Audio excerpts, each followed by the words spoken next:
Bună seara, bun găsit! Vreau să vă mulțumesc din nou pentru că ați ales să petreceți o oră sau cam așa ceva din timpul dumneavoastră în această sâmbătă seara, să fiți împreună cu mine și împreună cu oaspetele meu special din seara aceasta, distinsul domn profesor, doctor în teologie și etică, profesorul Farrow de la Universitatea McGill din Canada, din Montreal. În câteva minute o să dau cuvântul oaspetelui meu, dar vreau să pun în context subiectul din seara aceasta. Dar înainte de a intra în subiectul din seara aceasta, vreau să ne cerem scuze pentru că intrăm cam târziu în seara aceasta pe pagina de Facebook, aproximativ jumătate de oră mai târziu, deoarece am avut câteva dificultăți tehnice în seara aceasta, având în vedere că oaspetele meu se află în Montreal, eu mă aflu în Texas, în Houston, iar persoana care se ocupă de logistică în seara aceasta se găsește la Oradea. Dar mulțumim lui Dumnezeu că am rezolvat problemele tehnice cu bine și putem intra în subiectul din seara aceasta. Am ales pentru astăzi un subiect care mie mi se pare important și relevant, nu doar pentru canadieni, dar mai ales și pentru români, să știm, să înțelegem ce se petrece în afara României, anumite evenimente, fenomene care pot să aibă un efect negativ și la adresa României și mai ales la adresa creștinilor din România. Deci am intitulat subiectul din seara aceasta, conversației mele cu domnul profesor, Incendierea bisericilor din Canada, secularism și pandemie. Natural, un subiect destul de vast, cu subiecte care vor avea și alte subsubiecte, dar sperăm să facem progres în discuția din seara aceasta cu acest profesor universitar extrem de influent în Canada și în afara Canadiei, un om creștin practicant. Deci Canada este relevantă și pentru România, cum spuneam, din mai multe puncte de vedere, mai ales în aceste vremuri de secularism și pandemie. După cum poate vă amintiți, în urmă cu câteva săptămâni am publicat pe pagina mea de Facebook un articol privind incendierea bisericilor din Canada. Contextul în care am pus această discuție, acel posting sau post, a fost ascensiunea antivalorilor, anticreștinismului la nivel mondial și am dat ca exemplu Canada. Spuneam de câteva ori pe pagina mea de Facebook deja că în ultimul an și jumătate asistăm la mondializarea non-valorilor în contextul acestei pandemii. Ne așteptam într-un fel ca pandemia să ducă la oarecare încetinire a imoralității sau expansiunii imoralității la nivel global, dar din nefericire asistăm și am asistat la o ascensiune parcă fără precedent a non-valorilor. O manifestare a acestei ascensiuni anticreștine la nivel global sunt evenimentele care au avut loc în Canada în ultimele câteva luni. Mi-a atras atenția și mi-a frapat atenția articolul pe care invitatul meu, Profesor Farrow, l-a publicat în publicația catolică First Things pe data de 10 iulie anul acesta. Titlul articolului dânsului a fost History of Canada's Residential Schools, un articol care l-am citit cu sufletul la gură și mi-am dat seama că problema care se petrece în Canada la ora actuală este un fenomen care îl vedem și în alte țări. Vedem anarhiști în Statele Unite distrugând biserici, incendiind biserici, vedem același lucru în Chile, în Argentina, chiar și în Polonia catolică, unde persoanele care sunt împotriva avortului sparg bisericile, dau foc bisericilor și se angajează în acțiuni cât se poate de agresive la adresa bisericilor. Deci, pentru a pune în context acest fenomen global, am dorit să l-am ca invitat special în seara aceasta pe pagina mea de Facebook pe domnul Farrow. Mi-am luat cumva inima în dinți aproximativ o lună în urmă, după ce am citit articolul dânsului, și l-am rugat să intre cu mine pe pagina de Facebook să ne explice ce se întâmplă în Canada seculară în zilele acestea. Deci, fără a continua mai mult cu introducerea mea, vreau să intrăm în direct la subiect. După cum știți, de câteva luni încoace fac live-uri pe pagina mea de Facebook și în limba engleză. Motivele le cunoașteți, pentru a aduce în România, în spațiul lingvistic românesc, informații, perspective care nu le puteți citi în presa din România. Ca de obicei, voi avea o discuție cu invitatul meu în limba engleză, dar din când în când voi face comentarii și în limba română. O să-i pun întrebarea în engleză, voi pune întrebarea dânsului și în limba română, dânsul va răspunde întrebării, voi face un mic sumar a răspunsului dânsului și după aceea vom continua mai departe. Professor Farrow, good evening to you. Actually, hello, because in Canada it's 1 o'clock, 1:35. In Houston it's 12:35. So welcome on my Facebook page. Thank you very much for inviting me. Dr. Farrow, I've got to tell you that I am very pleased and very honored to have met you by exchanging emails with you for the last 2 or 3 weeks or so, and I was very honored when you responded promptly to my invitation to spend some time on my Facebook page. If I'm not mistaken, I think I emailed you on Saturday night and you responded by Monday morning. So again, thank you very much. You're welcome, and it's a pleasure really to be able to speak with you and with your audience. I was telling folks that I have read with a great deal of interest this tremendous piece that you have. It really sort of rocked my conscience, and it was like I couldn't believe what I'm reading. You posted or you wrote something for the publication called First Things. It's a Catholic publication, extraordinary publication.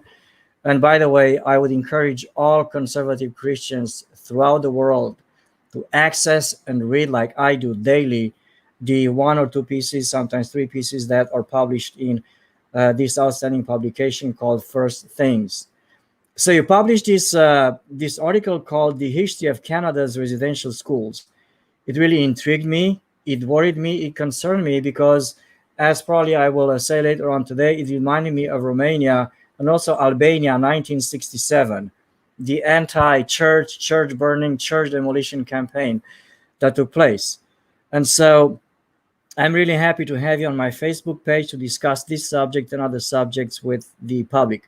Before I do so, I would like for you to introduce yourself to all public. Tell us about yourself. I understand, and I am really anxious to hear about your connections to Romania, which are fascinating. And I think that the people that are watching us in Romania right now or will watch will be interested to know what your connections to Romania are. Well, so let me begin at the beginning there. I do not infrequently write for First Things, which is a journal some of your audience will, I hope, be familiar with, and others, as you just encouraged, to become familiar with it.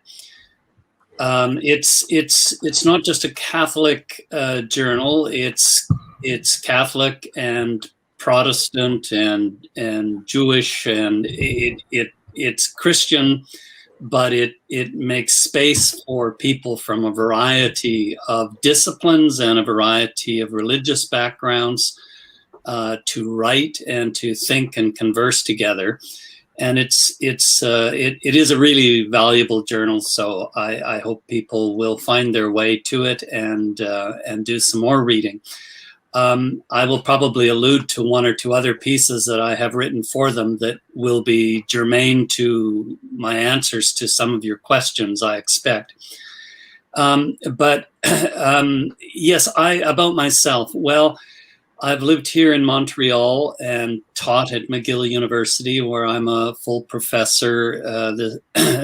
I came here in 1998 from London, England, where I was a lecturer at King's College London, and a colleague and friend of Professor Colin Gunton, through whom a number of people from Europe and around the world, and in Romania included, came to study theology at the doctoral level there in London. And while I was teaching alongside Professor Gunton, the late Professor Gunton, I'm sorry to say, he passed away in 2003. But I was still teaching alongside him until the end of 1997. And it was in 1996, I believe, that I received an invitation to go to Romania, to Oradea, and deliver some lectures in, as I recall, ecclesiology and eschatology, but I don't remember the exact series title. And a very fine man and good scholar himself named Denutz was translating for me, and it was a very interesting experience for me. I think it was well received in Oradea, but it certainly was well received by me. It was my first exposure to the country. I've not had the privilege to go back, and of course, you will know how those transitional times were, and much more about that than I do. But it was an eye-opener for me, and I was very happy to do it, and I'm very happy to be talking to some Romanians now with you on this program. Okay, so if I'm going to switch to Romanian now, and Romanian, and explain in Romanian a little bit of what you have said. Dânsul ne-a amintit că publicația despre care am vorbit eu mai devreme, publicația First Things, este o publicație, chiar dacă este de inspirație catolică, este de fapt o platformă pe care pot scrie intelectuali catolici, evrei, protestanți, evanghelici din toate confesiunile creștine și într-adevăr dânsul recomandă ca cei care vor să știe cum evoluează lumea la nivel intelectual dintr-o perspectivă conservatoare sunt îndemnați să citească cartea aceasta. Dânsul ne-a spus câteva comentarii despre activitatea dânsului profesională. Dânsul este profesor la Universitatea McGill din Montreal, una dintre cele mai prestigioase universități din lume, probabil prima sau a doua prestigioasă universitate din Canada, din anul 1998. În 1996 dânsul a predat, vreme de, mi se pare, un semestru, a predat cursul la Universitatea din Oradea, mi se pare a fost Universitatea Emanuel, mi-a spus că a predat studii în eschatologie și spunea că a fost ceea ce dânsul, deci conferințele dânsul erau traduse de o persoană cu numele de Dănuț, mi se pare este vorba de domnul Dănuț Mănăstirianu. Și dânsul a locuit în Marea Britanie vreme de mult timp, a obținut un Bachelor of Religious Education în Winnipeg în 1975, a obținut un masterat în divinitate la Grace Theological Seminary în 1980, a obținut un Master of Theology, un masterat în teologie la Colegiul Regent College în 1986 și a obținut un doctorat în filozofie în Londra, tot la King's College, în anul 1994. Deci, după cum vedeți, avem cu noi în seara aceasta un om extraordinar, un om cu educație aleasă, care iubește și România și iubește creștinismul și dorește să promoveze în spațiul intelectual valorile creștine. Professor Farrow, you and I have set a fairly ambitious agenda for today, for tonight. I've got, I think, 8 or 9 topics that I would like to discuss with you. But I would like to start out by discussing one of the books that you have written that I have read. And I apologize, I don't actually recall the title of the book. I have gone through my bookshelves this morning and last night to find a book. It's not huge, maybe 150 to 100 pages, about marriage, about how same-sex marriage came to be in Canada and how Jean-Jacques Rousseau impacted modern secular thinking, which eventually led to the embracing same-sex marriage. To you, in a sense, in reading the book, it was not really that much of a shocker because you have already seen the intellectual trends in the last 15, 60 years or so. And so, in a sense, same-sex marriage was like the culmination of what sort of you anticipated based upon the secularism promoted by Jean-Jacques Rousseau. I don't have that much training in philosophy. By the way, I went to a Catholic school where I got my bachelor's degree, and the fathers were very nice to me, and I have read a lot of these writers' philosophy. I forgot most of it, so please explain to us the book that you have written, the major themes, and how, again, Jean-Jacques Rousseau impacted and thinking, secular thinking, and we ended up with same-sex marriage. Right. So this is the book in question. Yes, I recognize it. it is rather slim, so it doesn't take a long time to read. And the title of it, Nation of Bastards, is drawn from a footnote in Jean-Jacques Rousseau's Social Contract, book 4, where he remarks that the state needs to take control of the institution of marriage from the church, because at the institution of marriage lies most of what really matters to the citizenry. And if the state is to successfully compete with the church in winning the minds and hearts of the people, it needs to take control of marriage. And he says that in that context that he supposes a nation without marriage, a nation where everybody in a sense is, using the word in the technical sense, those who are listening and know English will recognize that the word bastard has a pejorative sense. That's not the sense in which either Rousseau or myself is using it, but in the technical sense of not having legitimate family roots and structures. He says a nation like that could not long survive. And I agree with him on that. But of course, as the state began to take control of marriage in some European countries and in North America, it was faced with the question that was put to it very forcefully at law, as well as in matters of public policy and popular sentiment, whether marriage was for everyone. Meaning, could people of the same sex not enter this institution? Could the institution not be redefined in a way that allowed same-sex couples to be married?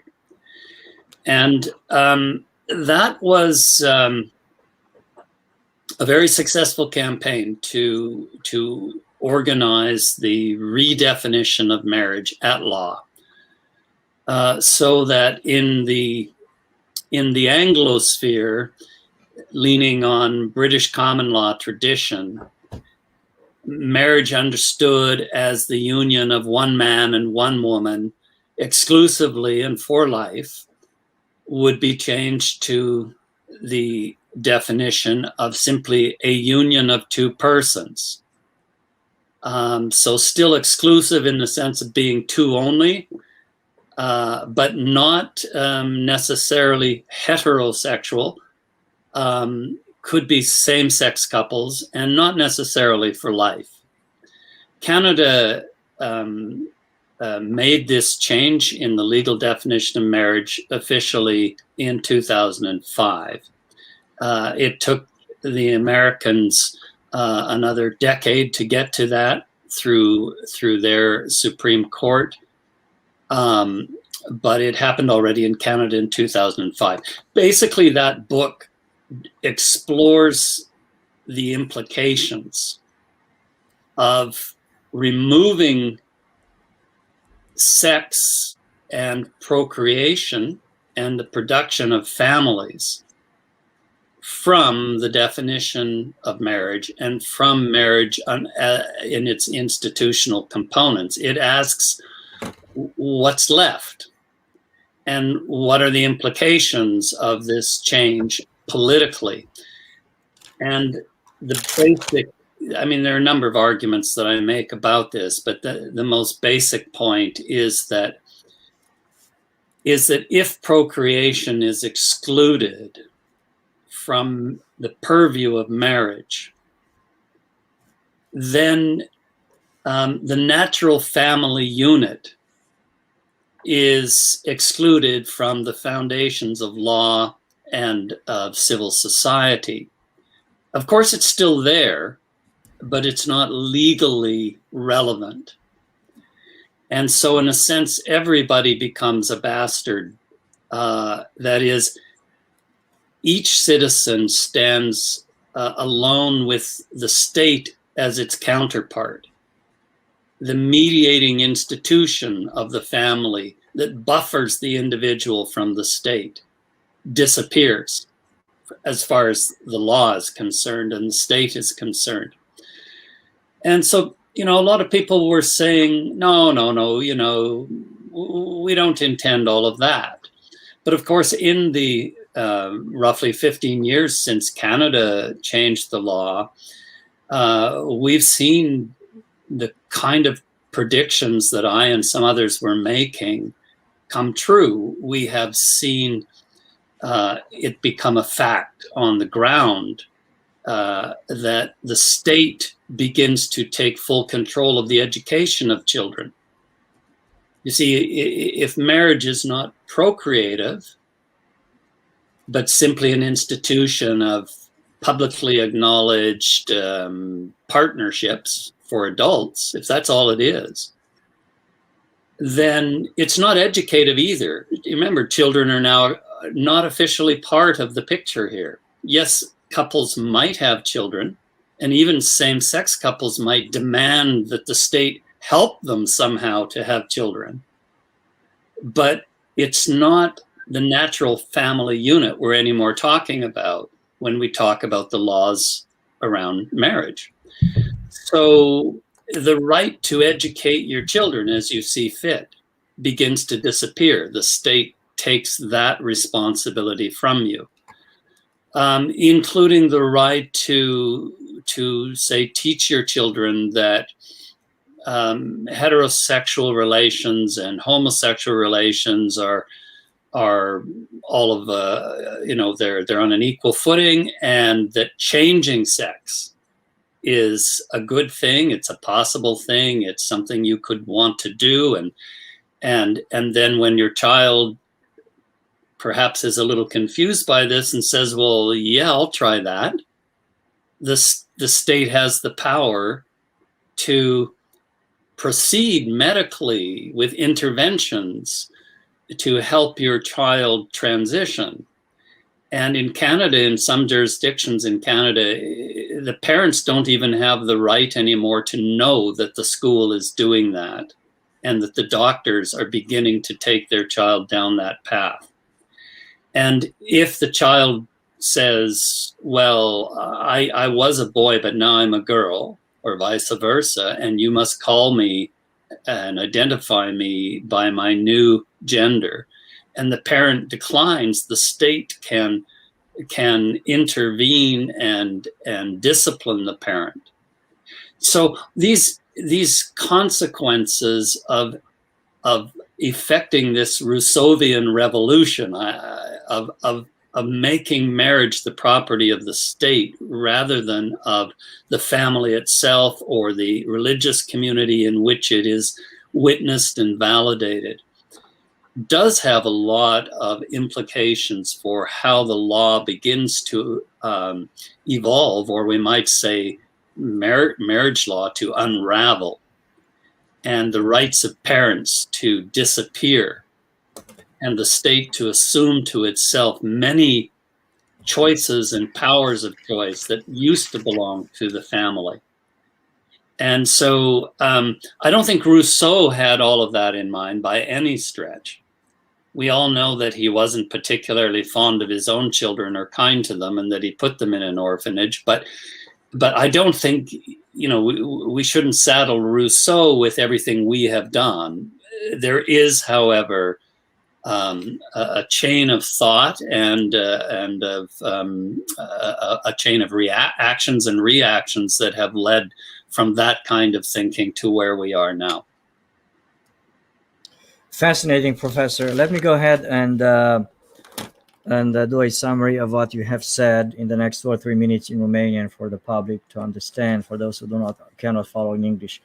Deci l-am rugat pe domnul profesor să ne spună câteva cuvinte despre o carte pe care dânsul a publicat-o acum câțiva ani.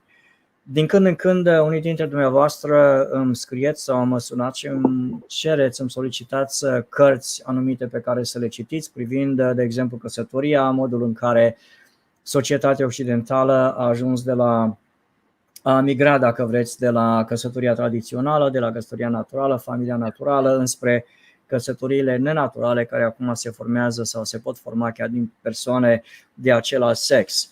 Și de-a lungul anilor v-am recomandat cartea pe care domnul profesor Farrow, autorul acelei cărți, a scris-o. Do you mind me asking you, when did you publish your book? That book was published in oh dear, let me just check here.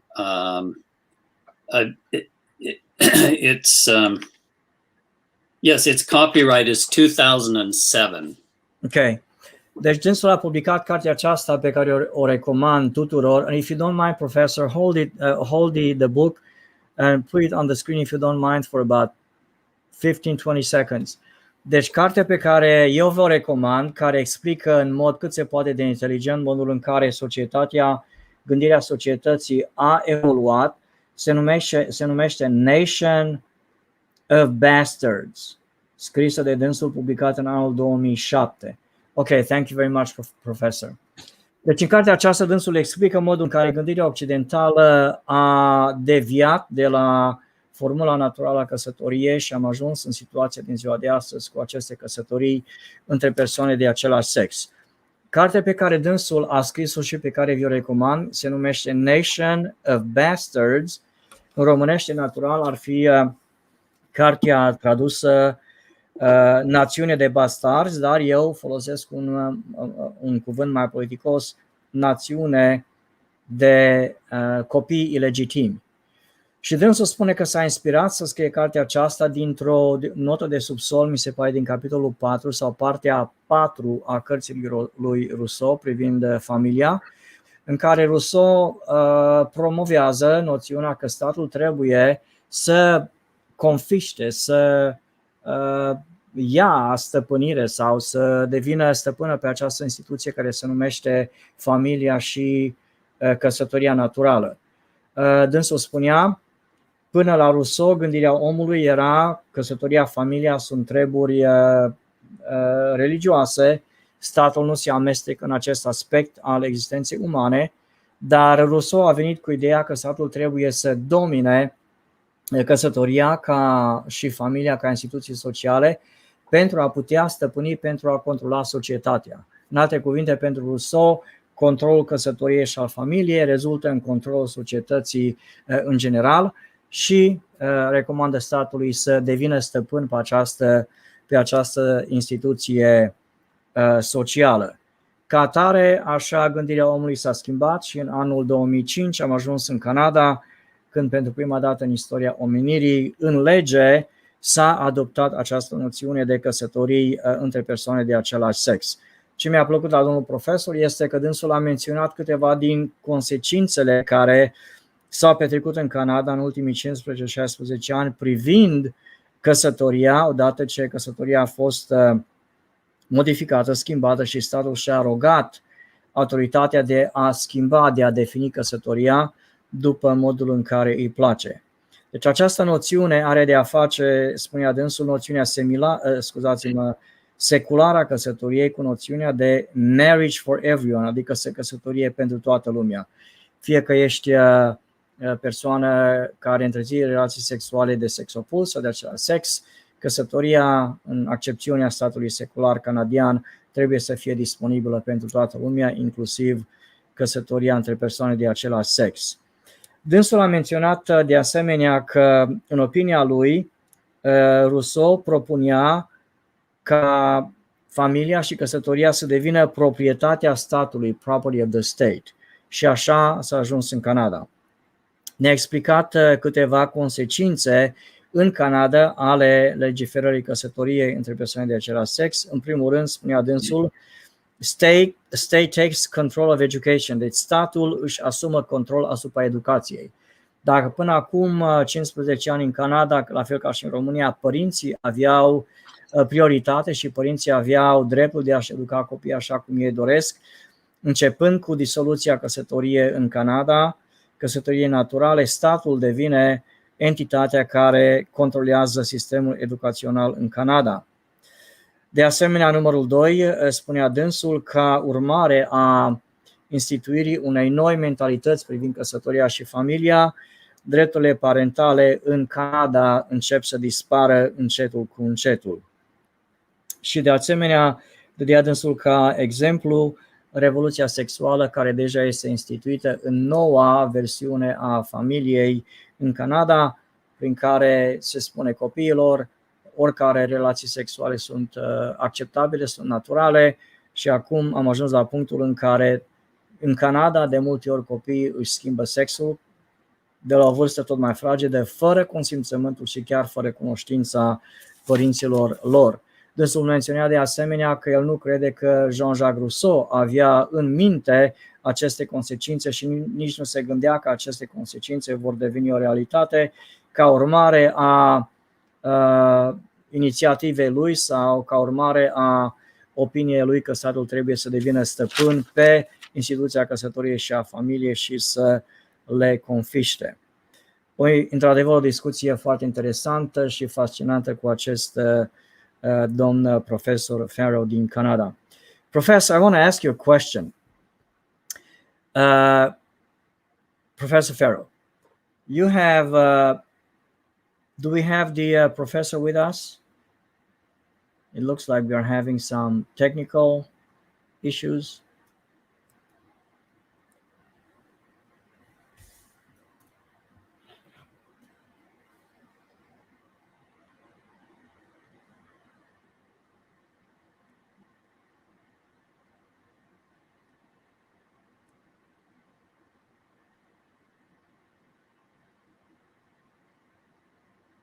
Ok, din câte înțeleg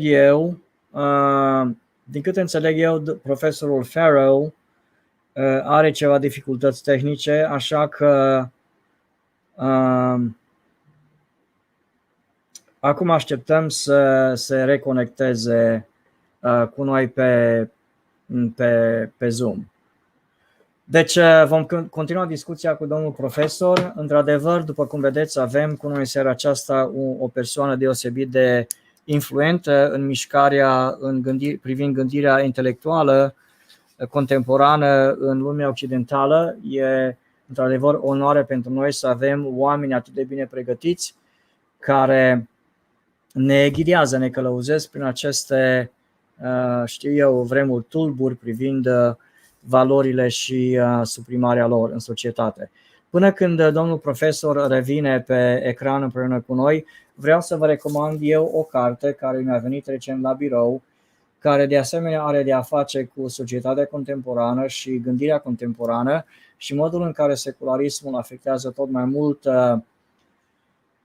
creștinismul și gândirea noastră ca și creștini. Este o carte scrisă de un pastor american, îl cheamă Voddie Baucham, este un pastor de culoare, este o persoană care ne atenționează asupra pericolelor pe care această campanie împotriva rasismului care are loc în America de aproximativ 2 ani sau cam așa ceva, o are asupra creștinismului și a gândirii creștinilor.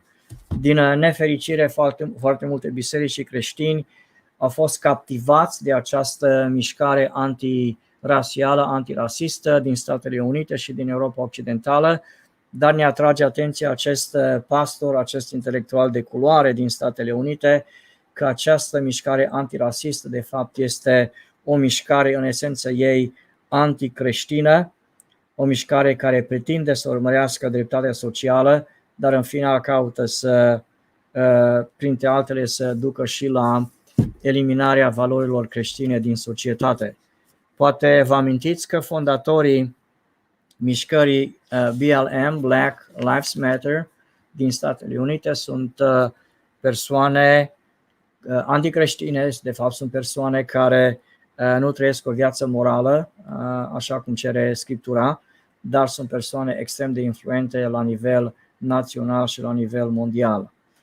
Deci recomand această carte și sperăm ca domnul profesor să se poată reconecta cu noi cât de curând. Să caut, acum încerc prin telefon.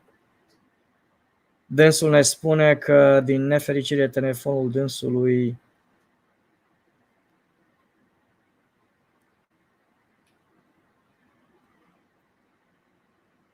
ok.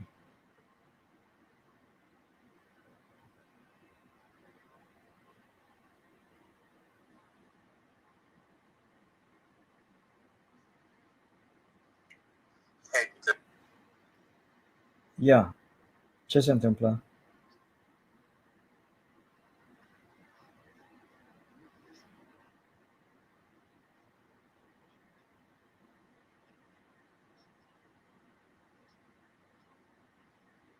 Ok. Deci vom încerca, nu știu, dragilor, dacă voi mă puteți urmări, cei care se ocupă de această emisiune îmi spun că ecranul lor a înghețat. Încă încercăm, vă mulțumesc pentru răbdare. Din nefericire nu mi-am notat numărul de telefon al domnului profesor. Între timp vreau să vă fac un alt anunț. Pe data de 4 septembrie, Alianța Renașterea Națională va ține o conferință publică la ora 6 seara la București. O să vă anunțăm din timp pe pagina mea de Facebook, de asemenea și prin Zoom. O să facem anunțul. Deci nu uitați, întreg publicul din România, din București, este invitat la conferința publică pe care ne organizează la ora 6 după masa, ora 6 seara, pe 4 septembrie la București. Vom avea ca și conferențiar principal pe un domn intelectual creștin din Statele Unite. De asemenea, vom folosi prilejul acela pentru a lansa în România 2 cărți creștine care au de a face cu atmosfera toxică seculară în care trăim, toxică la adresa valorilor, și vom lansa aceste cărți în România pe data de 4 septembrie la ora 6. Cu voia lui Dumnezeu sper că sâmbătă viitoare, sâmbătă seara, să am o emisiune specială privind aceste 2 cărți pe care le vom lansa la București. Cărțile vor fi de asemenea disponibile să fie cumpărate cu prilejul conferinței și nu numai, și după aceea, și rămâne să ne auzim. Înțeleg că dumneavoastră ne vedeți bine, se vede bine. Înțelegem că se vede bine, însă, dragilor, nu ne mai vedem cu domnul profesor din Montreal. Nu știu ce se întâmplă. Colegii mei din România încearcă să se reconecteze cu dânsul și se pare că avem probleme tehnice.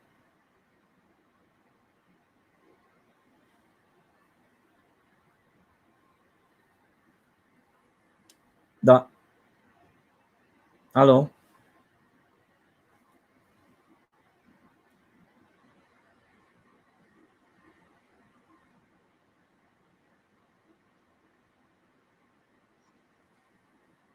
Alo?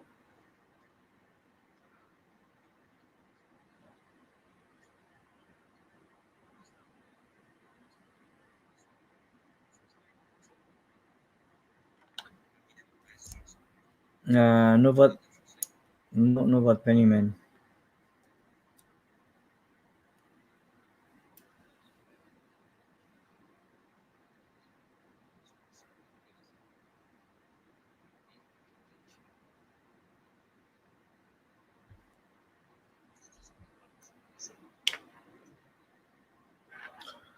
Ok.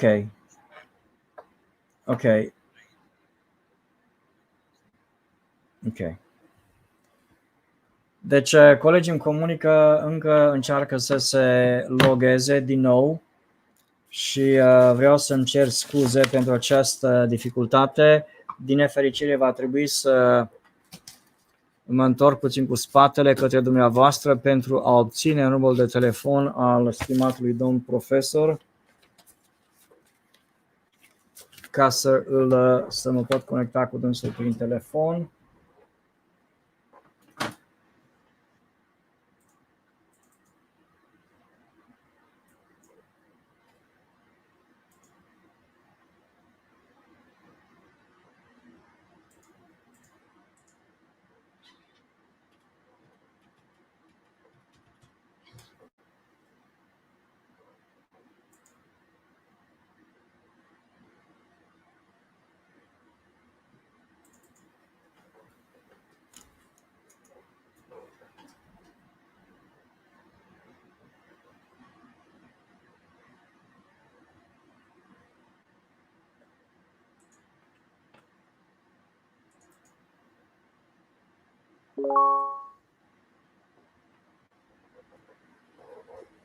Ok, mulțumesc frumos.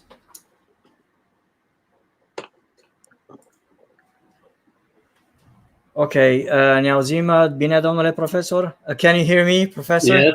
Yes. I apologize. I was switching back to Romanian, and for a second I thought that you were understanding Romanian, but I am back. Switch back to English. I don't know what the technical difficulty was, but I'm glad to be back with you. I thank you very much. We appreciate your patience, and I appreciate the patience of the persons that are watching us. And by the way, people are making comments. They appreciate you being with us tonight, and they appreciate the wisdom that you are sharing with us. So time is already short.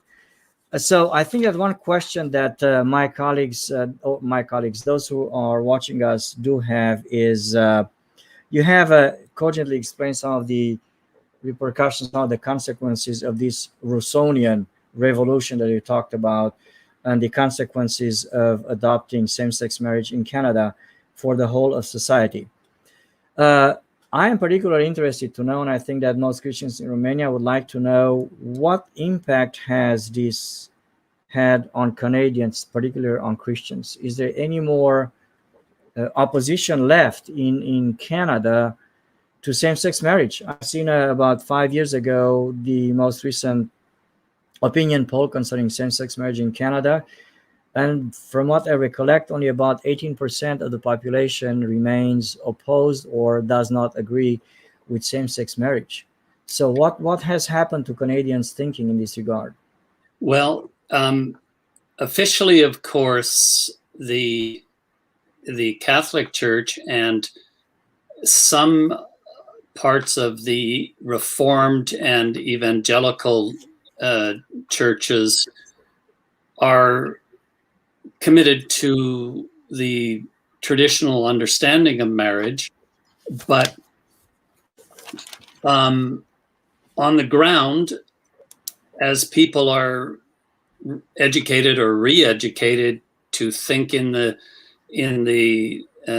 new way, what happens is a lot of people, even in the churches, even in those churches that still officially adhere to the traditional understanding of marriage, become accustomed and acclimatized to this notion that marriage is simply a sexual or romantic or otherwise convenient relationship between any two adults, and they find it difficult to apply either solid biblical or theological or philosophical or legal reasoning to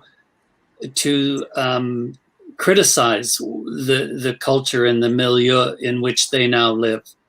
And so they tend to bring similar attitudes to marriage into the church. And indeed, some of those attitudes were already there. Because it happened quickly, but the process leading up to it took, a couple of centuries. So is there much resistance left? Yes, but it is, as you pointed out, a very small minority of Canadians, and even possibly a minority of people who would consider themselves Christian, who have any serious grasp of what's at stake, what happened, what will happen. So the resistance that's there may be somewhat more thoughtful than it used to be, but it is very much in the minority. L-am întrebat pe domnul profesor care au fost consecințele legalizării căsătoriilor între persoane de același sex asupra canadienilor, dar mai ales asupra creștinilor, și am întrebat dacă mai există în Canada opoziție față de căsătoriile între persoane de același sex. Dânsul spunea că, din nefericire, majoritatea aproape covârșitoare a canadienilor agrează cu aceste căsătorii de tip nou între persoane de același sex.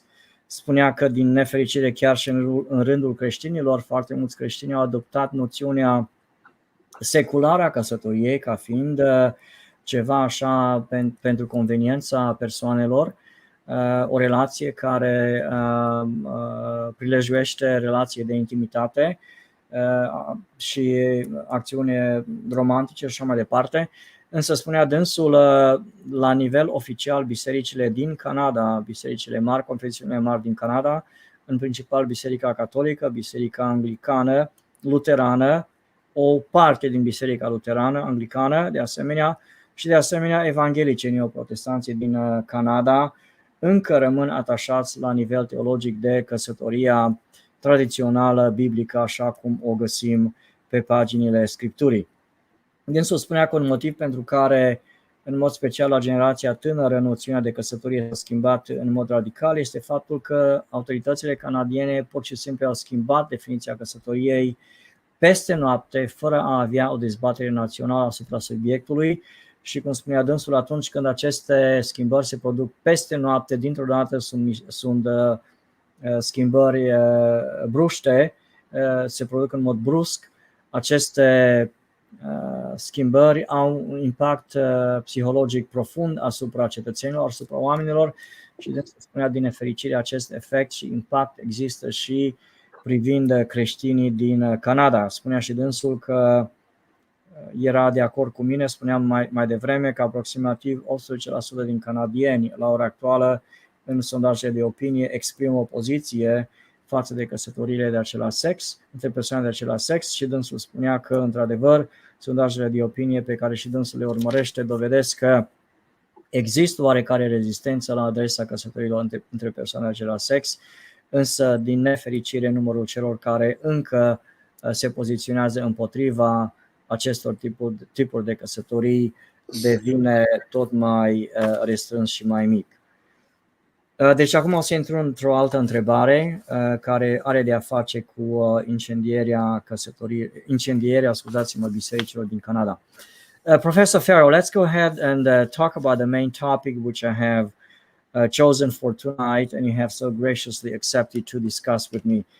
And that's going to be this rather strange situation in Canada, where we see that churches are being set ablaze.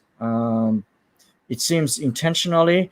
I would say that for the last 2 or 3 months, since May or so, people all over the world, including in Romania, have been shocked to see images coming out of Canada where churches have been set ablaze, set afire, and it's a very disconcerting and very worrisome phenomenon. And I would like for us to tell us essentially what happens. I told people that you have published this great piece in First Things, which inspired me to actually approach you about this interview. I have read every line that you have written. I am concerned, and I would like for you to tell us how we got to this point in Canada. I wish that I knew how to give an adequate account of it. There are several features of the situation which are indeed very worrisome. We've had now, I can't keep up, but we've had some 60 churches attacked. Most of those were not burned. Maybe only about 20% of those were subject to some kind of arson attack. The rest, less dramatic forms of defacing and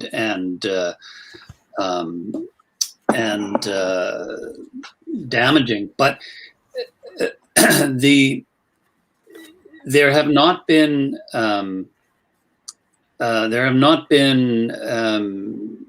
there's not been much success from the police, by the police in arresting people for this. The prime minister and the government, have made a few of the obligatory noises, that this is not a good thing, but don't seem very concerned about it.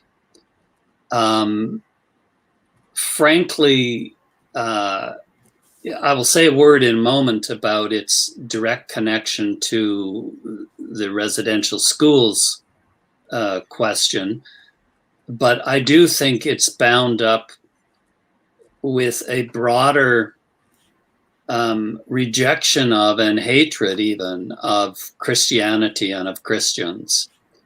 So when some people, a few people, are given an excuse to display their hatred, they seize on it. And that, of course, does not augur well for the future.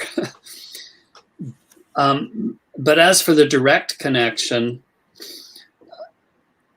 back in the 19th century and on into the 20th, basically the latter half of the 19th and the first half of the 20th, the government adopted a policy of wanting to see the indigenous peoples educated in Western fashion.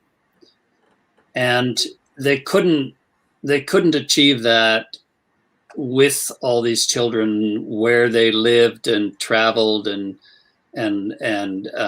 resided up in the North Country in various very remote places. So they encouraged the churches to build more schools and enlarge their schools, and these native children were brought to the schools and taught by both Catholic and Protestant teachers, and they were under supervision of the churches, funded by the government. Unfortunately, this was a time of widespread disease, especially tuberculosis, smallpox, Spanish flu, and the native population was much more susceptible to some of those diseases, especially tuberculosis and smallpox, than were the European immigrant population. And so these diseases devastated the native communities, and kids would get sick.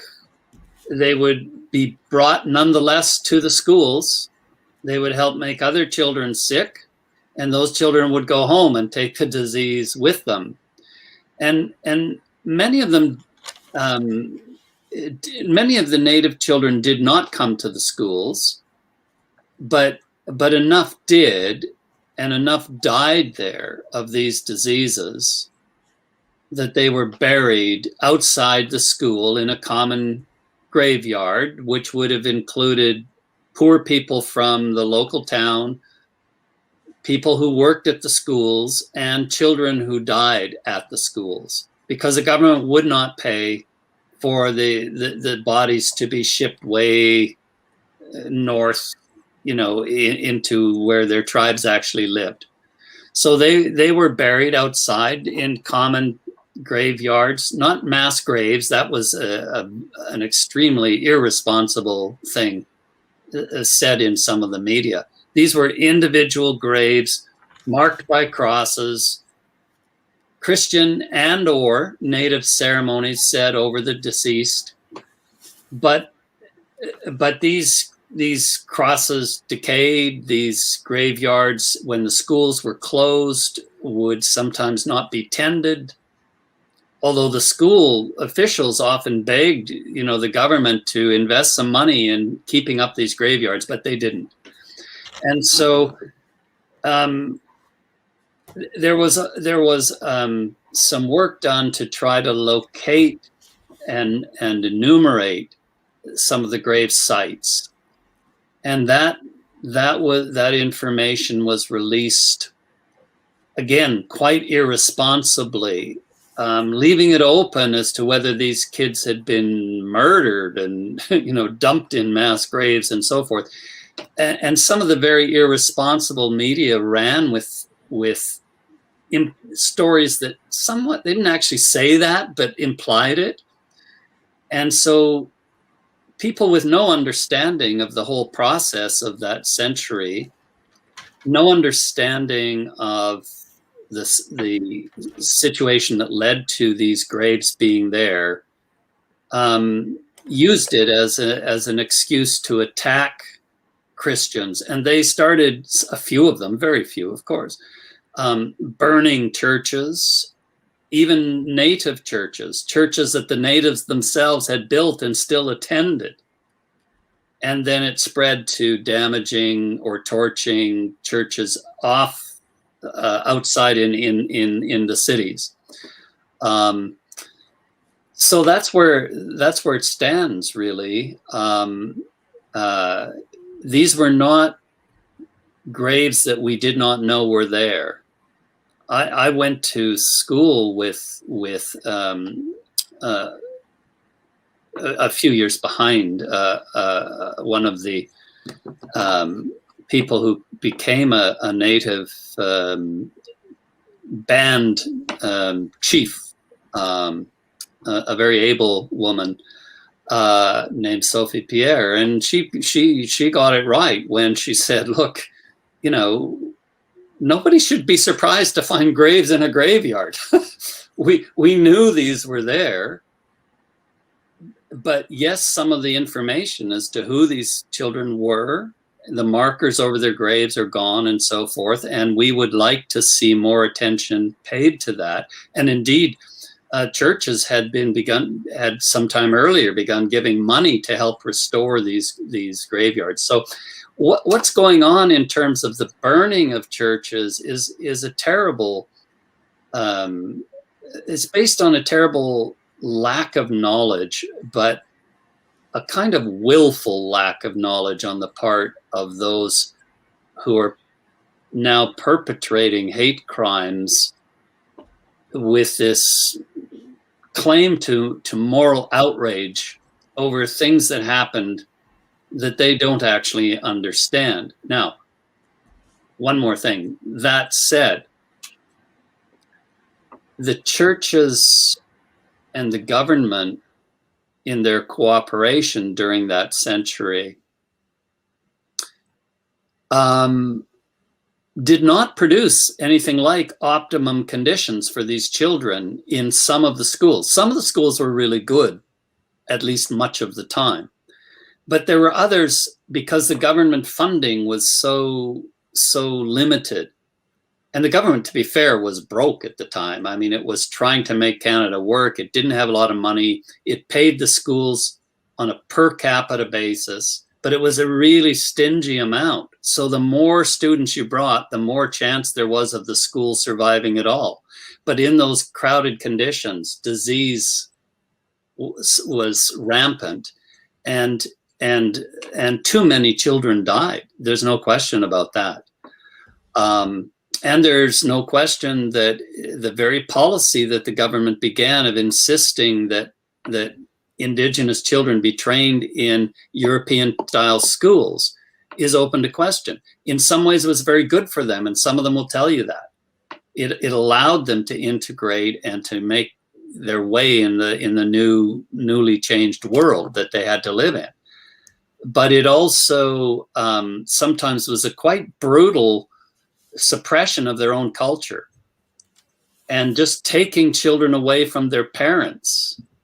You know, this is deeply problematic. So I'm not trying to say that nothing bad happened back there and the only bad thing is happening now because of ignorance and hatred. No, there were bad things that happened back then. And we've in Canada have gone to a lot of trouble to try to address some of it and to provide money and reimburse, you know, compensation to people. And it's frankly been a very huge legal industry with all the usual problems there as well. But what's happening now in terms of burning native churches and attacking European communities, churches in the cities, this is a hate crime, but the government isn't interested in identifying it as such. So I don't know what the resolution will be. It may just fade away, but one thing is clear. There are people with an enormous, people sometimes in very high places as well as low places, with an enormous hatred for Christians and the Christian churches. So we all have to reckon with that. That's one subject which I would like to tackle with you next. Let me go ahead and switch back to Romanian and explain briefly what you have told us. Deci l-am întrebat pe domnul profesor să ne explice ce se întâmplă în Canada în aceste zile, în aceste luni, când vedem peste tot aceste imagini îngrijorătoare care vin din Canada, care parvin din Canada și anume provin din Canada, scuzați-mă, și care arată, indică incendierea bisericilor din Canada. Dânsul ne-a dat o explicație a acestui fenomen și modul în care aceste evenimente s-au petrecut. Dânsul ne explică că în urmă cu mult timp, în secolul XIX, guvernul canadian a adoptat o politică de, într-un sens, asimilare sau de educare a copiilor din zonele rurale și în majoritatea lor, din punct de vedere geografic, aceste zone rurale erau zonele din nordul Canadei, unde populația majoritară era populația nativă. Și guvernul a încurajat bisericile de toate felurile, bisericile protestante, bisericile evanghelice, bisericile catolice să construiască școli în aceste comunități rurale ale persoanelor native pentru a educa acești copii. Și într-adevăr au fost construite o mulțime de școli din fondurile publice alocate de stat, dar aceste școli erau întreținute și acolo predau învățători și profesori creștini și, natural, printre altele, educau pe copii în doctrina creștină și pe lângă asta o mulțime de alte lucruri folositoare, scrisul, matematica, alfabetul, anumite meserii folositoare pentru viață și așa mai departe. Și dânsul spune, din nefericire, în secolul XIX, când natural medicina nu era atât de avansată cât este în ziua de astăzi și mai ales la începutul secolului trecut, în 1914, 15, 16, după primul război mondial, scuzați-mă, când a avut loc acea pandemie care era cunoscută cu numele de Spanish flu, adică gripa spaniolă, foarte mulți copii care veneau la aceste școli, copii proveniți din zonele rurale și native, s-au îmbolnăvit de tuberculoză, s-au îmbolnăvit de alte boli, tipic până atunci europene, care din nefericire s-au extins foarte mult la ceilalți copii nativi canadieni și la părinții lor și la familiile lor. Foarte mulți au murit, sute și sute din acești copii au murit. De fapt, în articolul pe care dânsul mi-l dă, înțelegem că doar în acest an, începând din luna mai, au fost găsite în luna mai 215 schelete îngropate în morminte nemarcate. În iunie au fost descoperite 751 de schelete de acești copii care au murit în secolul XIX și la începutul secolului 20 și de asemenea 182 de schelete au fost găsite doar la sfârșitul lunii iulie. domnul profesor ne spunea că toată lumea știa că într-adevăr au murit foarte mulți copii în secolul XIX și la începutul secolului 20 în aceste comunități religioase din cauza faptului că medicina nu era disponibilă sau îngrijirea medicală și din nefericire acești copii, datorită faptului că statul nu a alocat fonduri pentru a avea morminte separate pentru fiecare copil, foarte mulți copii erau îngropați în comun, într-o groapă comună, într-un mormânt comun și la începutul acestui an, guvernul canadian a publicat un raport privind evenimentele care s-au petrecut în secolul XIX și la începutul secolului 20. Presa irresponsabilă, cum spunea dânsul, a preluat acel raport și l-a prezentat publicului într-un mod tendențios și anticreștin. Asta, împreună cu aceste morminte, schelete care au fost găsite în ultimele câteva luni, a pur și simplu adus la acest sentiment anticreștin, anticreștin în Canada, care din nefericire a dus la aceste excese și la incendierea unor biserici. Dânsul ne spunea că, privind datele statistice, în Canada, aproximativ 60 de biserici au fost fie atacate, fie vandalizate, ca urmare a acestui raport și acestor descoperiri, acestor schelete de copii nevinovați, însă spune dânsul că doar 20% din aceste biserici de fapt au fost incendiate. De asemenea ne spunea că din nefericire reacția autorităților canadiene în fața acestor atacuri împotriva bisericilor a fost cât se poate de irresponsabilă. Primul ministru și guvernul au făcut afirmații așa cu două înțelesuri, dar dânsul ne spune că este clar că în Canada există un simțământ anticreștin și statul nu este chiar interesat să găsească persoanele care au incendiat bisericile și pentru a-i trage la răspundere. Din nou, dânsul spune că biserica este acuzată de hate crimes, adică crime împotriva umanității. Dânsul spune că natural aceste invective și aceste acuze la adresa bisericilor este în întregime, aceste atacuri la adresa bisericilor sunt în întregime irresponsabile și nepotrivite. Professor, I'd like to ask you a question before we get into the next subject. There's a statement which you make in your article which has really drawn my attention, and that is the statement made by the director of the British Columbia Civil Liberties Association, and I quote from what you have written here. He said, or she said, burn it all down, in response to all of these churches being vandalized and being attacked and set ablaze. Very responsible statement, in my opinion. Yes, and it was, I'm sorry to say, echoed by a couple of people in the legal community in Canada, which is really quite startling. Yeah, I mean, some people objected very strongly. Others thought, well, yeah, it's time we did that. So that tells you the state of things. Obviously, her opinion is an extreme one, but she's not alone in holding it. L-a întrebat pe domnul profesor privind o afirmație făcută de o persoană influentă în sistemul legal din Canada, o persoană care este directorul Asociației Libertăților Civile din provincia British Columbia, care, văzând aceste imagini la televiziune, a încurajat oamenii să incendieze și mai multe biserici, afirmând în spațiul public, prin Twitter, burn it all down, adică incendiați bisericile, distrugeți-le și așa mai departe. Și l-am întrebat pe domnul profesor ce reacție are dânsul la adresa acestei afirmații și dânsul este atât de șocat cât sunt și eu.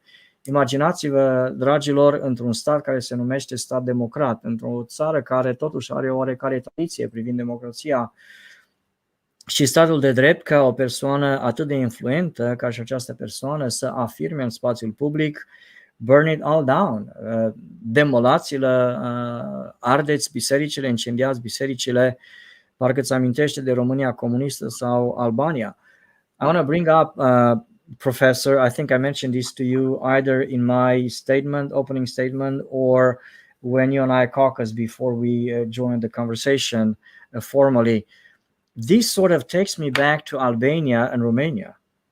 I left Romania when I was in 78. I was 21 at that time. And I do remember the government's hostility towards churches. Churches were confiscated. Churches were turned into warehouses, storage facilities, some of them demolished. And then, of course, you are inevitably reminded of what Albania did in the 50s and the 60s. In 1967, Albania declared itself the first atheistic state in the world and absolutely demolished the overwhelming majority of churches in Albania. I was in Albania in 2006, 2005, and I was shocked to see how few churches there were in Albania left. Only the historical churches were still standing because all of them were destroyed. And so it's an unfortunate situation, as I was telling the people, the folks in Romanian, it's unfortunate that statements of this nature really should concern all of us. Let me go ahead and tell them what I said about Romania, Albania, and I will come back. And I would like for us to discuss the next topic. Is going to be somewhat related, evangelizing in the public space, evangelizing to native populations. Another major provocation or obstacle to evangelizing on the part of Christians in different parts of the world. Another fascinating subject which I would like to take up after I make a few comments in Romanian. Deci spuneam domnului profesor pentru noi românii, afirmațiile care provin din Canada privind incendierea bisericilor sunt cât se poate de alarmante. Poate vă amintiți că în România, sub comunism, comuniștii au închis foarte multe biserici, în mod special bisericile neoprotestante, a transformat bisericile în depozite, în silozuri și alte locuri în care depozitau fie mâncare, fie grâu. Mă amintesc la Bihor, una din bisericile pe care le-am cunoscut a fost transformată într-o sală în care de depozit, într-un depozit în care se depozitau produse și cereale. De asemenea, menționam cazul Albaniei, care în 1967 s-a declarat primul stat ateu din lume, din istoria omenirii, și efectiv mai toate bisericile din Albania la vremea aceea au fost demolate. Spuneam domnului profesor că în 2006-2005, cam așa ceva, m-am dus în Albania să vizitez românii din Albania și am fost șocat să văd că în Albania pur și simplu sunt așa de puține biserici, adică mergi din loc în loc, din sat în sat, din localitate în localitate și pur și simplu nu vezi biserici. În România, peste tot unde mergi, vezi biserici la stânga și la dreapta, uneori vezi 2-3 biserici într-un sat, dar în Albania foarte puține, tocmai din cauza aceasta. Următorul subiect care vreau să-l discut cu domnul profesor privește un subiect similar și anume provocarea pentru creștinii din secolul 21, pentru Biserica lui Hristos, de a promova Evanghelia la aceste populații native, fie că este vorba de Amazonia, fie că este vorba de nordul canadian.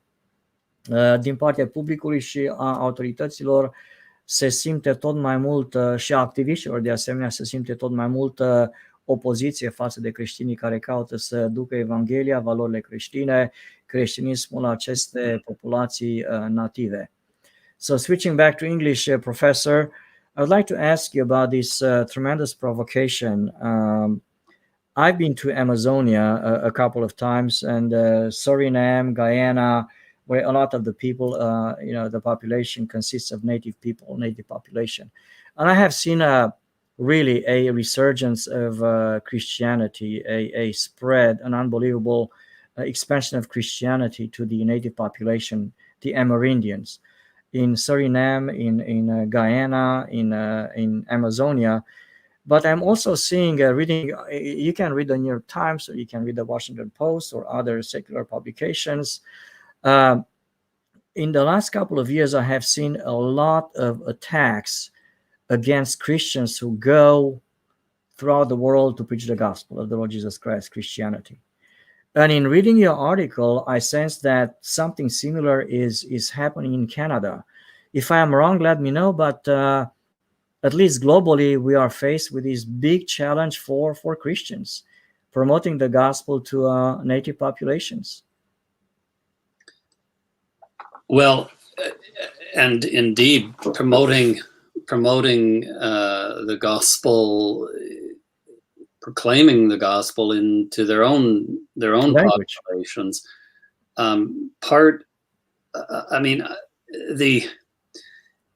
There's a deep irony there, in the sense that globalists and secularists and public health people, people with all sorts of mandates and missions, bringing some of this some of these notions of human sexuality that we were talking about earlier, to these populations. There's nowhere they don't want to have people agree with them and carry out their instructions. A lot of these work, of course, through the United Nations and the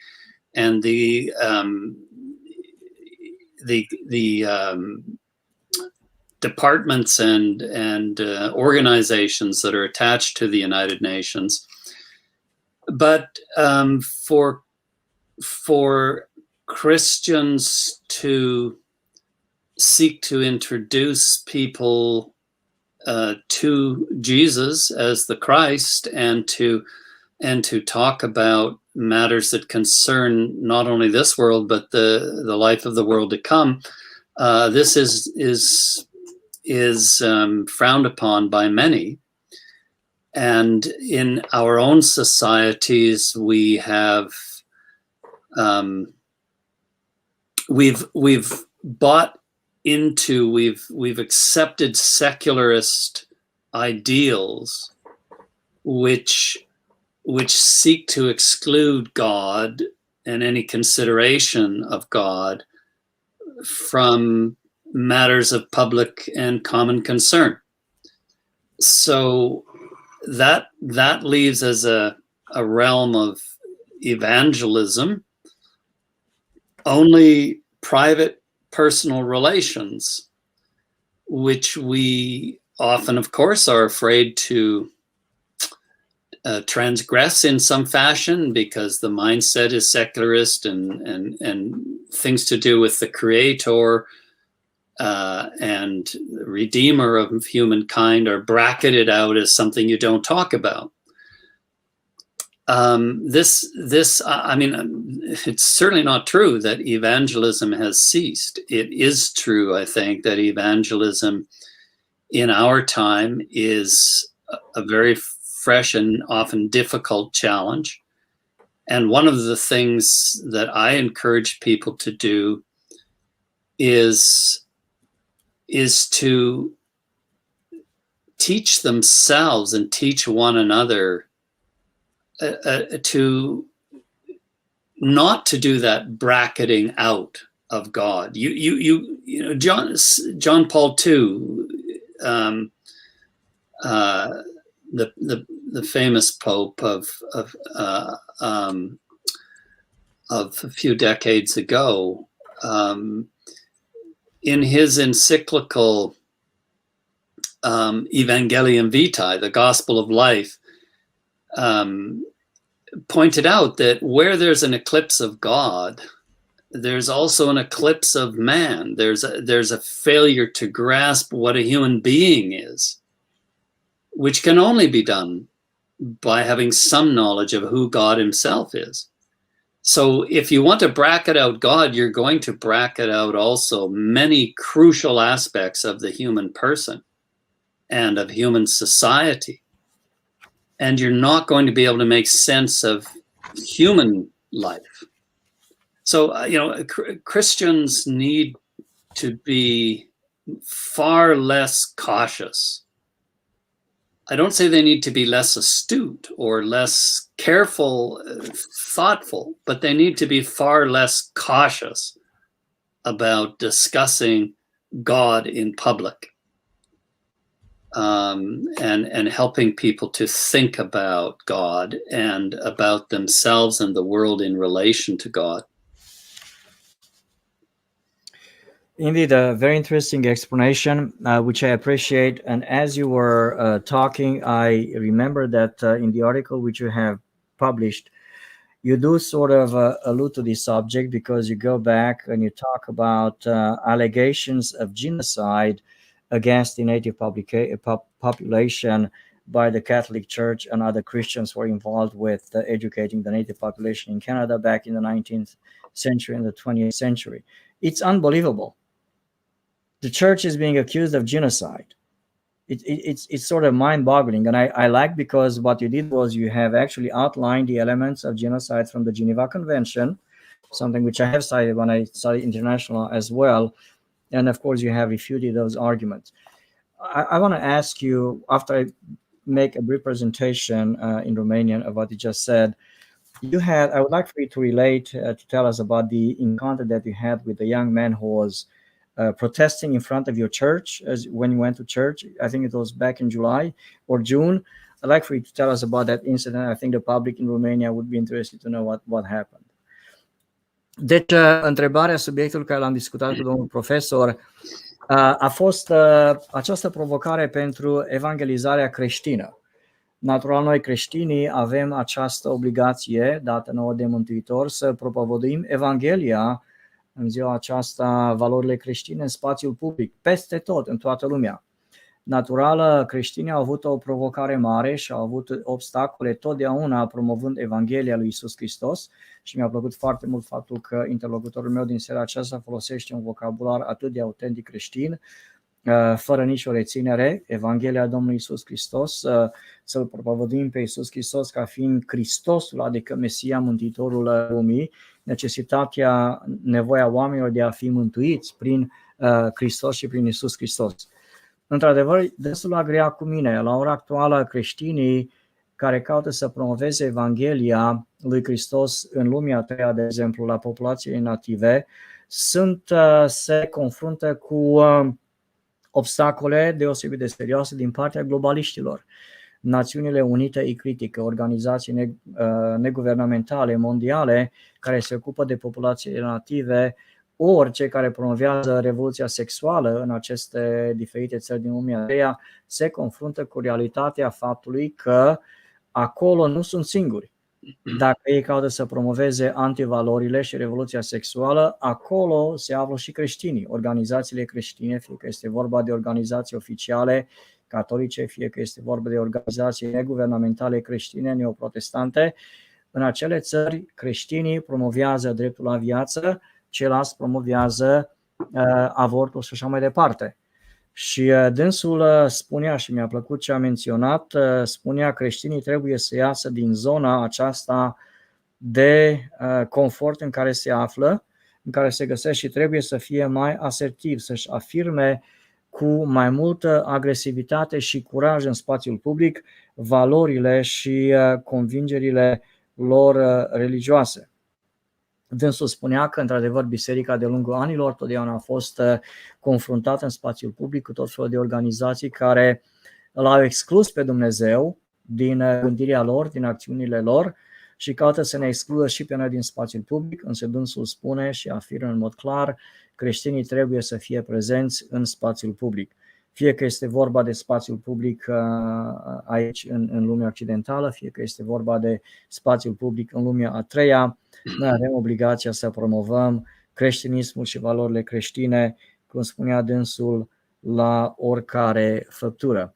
L-am rugat pe domnul profesor să ne spună despre un incident care a avut loc în fața bisericii dânsului acum câteva luni, un incident care are de a face cu aceste evenimente din Canada, cu incendierea și vandalizarea bisericilor. E vorba de un protest și o rog pe dânsul să ne dea câteva detalii. So, Professor, go ahead and tell us what about your discussion with this young man in front of your church. Well, he was simply holding up a placard,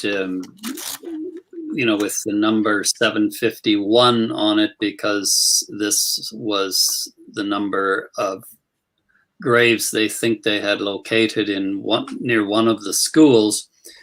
And, very much to his credit, he was not a person who wanted to do violence, but rather to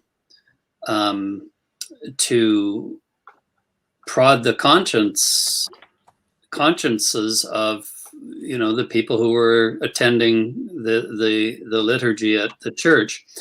But as I spent about an hour talking with him, and it became clear that though he knew more than a lot of people did, there were a lot of really key features of it that he did not grasp. And so I tried to help him with those. We need that kind of dialogue. We need people on all sides who want to do what is right and to encourage others to do what is right. So it's not a good idea, again, to be bashful and hide from it, but, rather to speak honestly with one another. Deci dânsul spunea că acum câteva luni, când am mers la liturghie la biserica dânsului, în fața bisericii era un tânăr care ținea o pancartă în care protesta așa numitul genocid împotriva copiilor din Canada, copiilor nativi din secolul XIX, și dânsul spunea că a intrat într-un dialog cu această persoană, a trecut strada și a dat mâna și a început un dialog cu dânsul pentru a discuta subiectul acesta. Și dânsul ne spunea că există foarte multă lipsă de informație chiar și în Canada privind adevărul. Și din nefericire, generația tânără este acaparată, fascinată de ceea ce spune mass media și nu caută să intre sub ceea ce se vede la suprafață pentru a înțelege evenimentele care de fapt au loc la substrat. Și dânsul spunea din lucrul acesta, dânsul a învățat cât de important este dialogul, adică să încercăm să purtăm un dialog cu persoanele care nu agrează cu noi. Sunt de acord cu ceea ce spunea domnul profesor, pentru că de foarte multe ori creștinii parcă își îngroapă capul în nisip asemenea unui ștruț.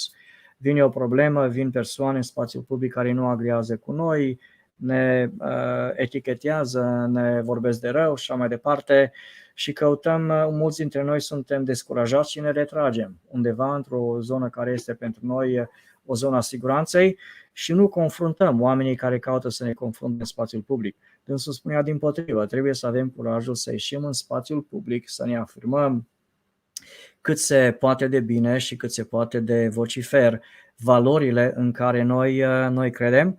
Și dânsul spunea că în urma conversației care a avut-o cu acest tânăr în Montreal la Biserica Dânsului, a reușit să-l convingă pe acest tânăr că de fapt situația este mult mai complicată privind istoria Canadei, despre care vorbeam mai devreme, decât el credea. Da, sunt de acord, e bine să ne afirmăm în spațiul public, să avem un dialog cu cei care sunt împotriva noastră, să căutăm să convingem că și noi avem de fapt dreptate și că ei nu ne înțeleg cum ar trebui să ne înțeleagă. Următorul subiect care vreau să aduc în discuție cu domnul profesor privește British Columbia. O să-i pun întrebarea și după aceea revin în limba română ca să vă spun care este întrebarea, să dau și dânsului timp să pregătească răspunsul întrebării mele. Professor, we still have a lot of subjects to cover tonight. We might want to continue some of these topics some other time. And I appreciate your patience and your time. I want to talk with you about a news item that I have that sort of shocked me about British Columbia. And actually I posted that news item from Canada actually inspired me to write 2 postings for my Facebook page this year. This week. The subject of my posting was there can be no future without living human beings. And I was inspired to choose that title when I read this news item from British Columbia, from Canada, and I'm just going to tell you what I have read. And I have read it 2 times to make sure that I understand what's going on. I have, I think it was in the Toronto Sun or the National Post, the following news item. In the first 6 months of this year, 823 persons in the Canadian province of British Columbia have elected to end their lives by unnatural means.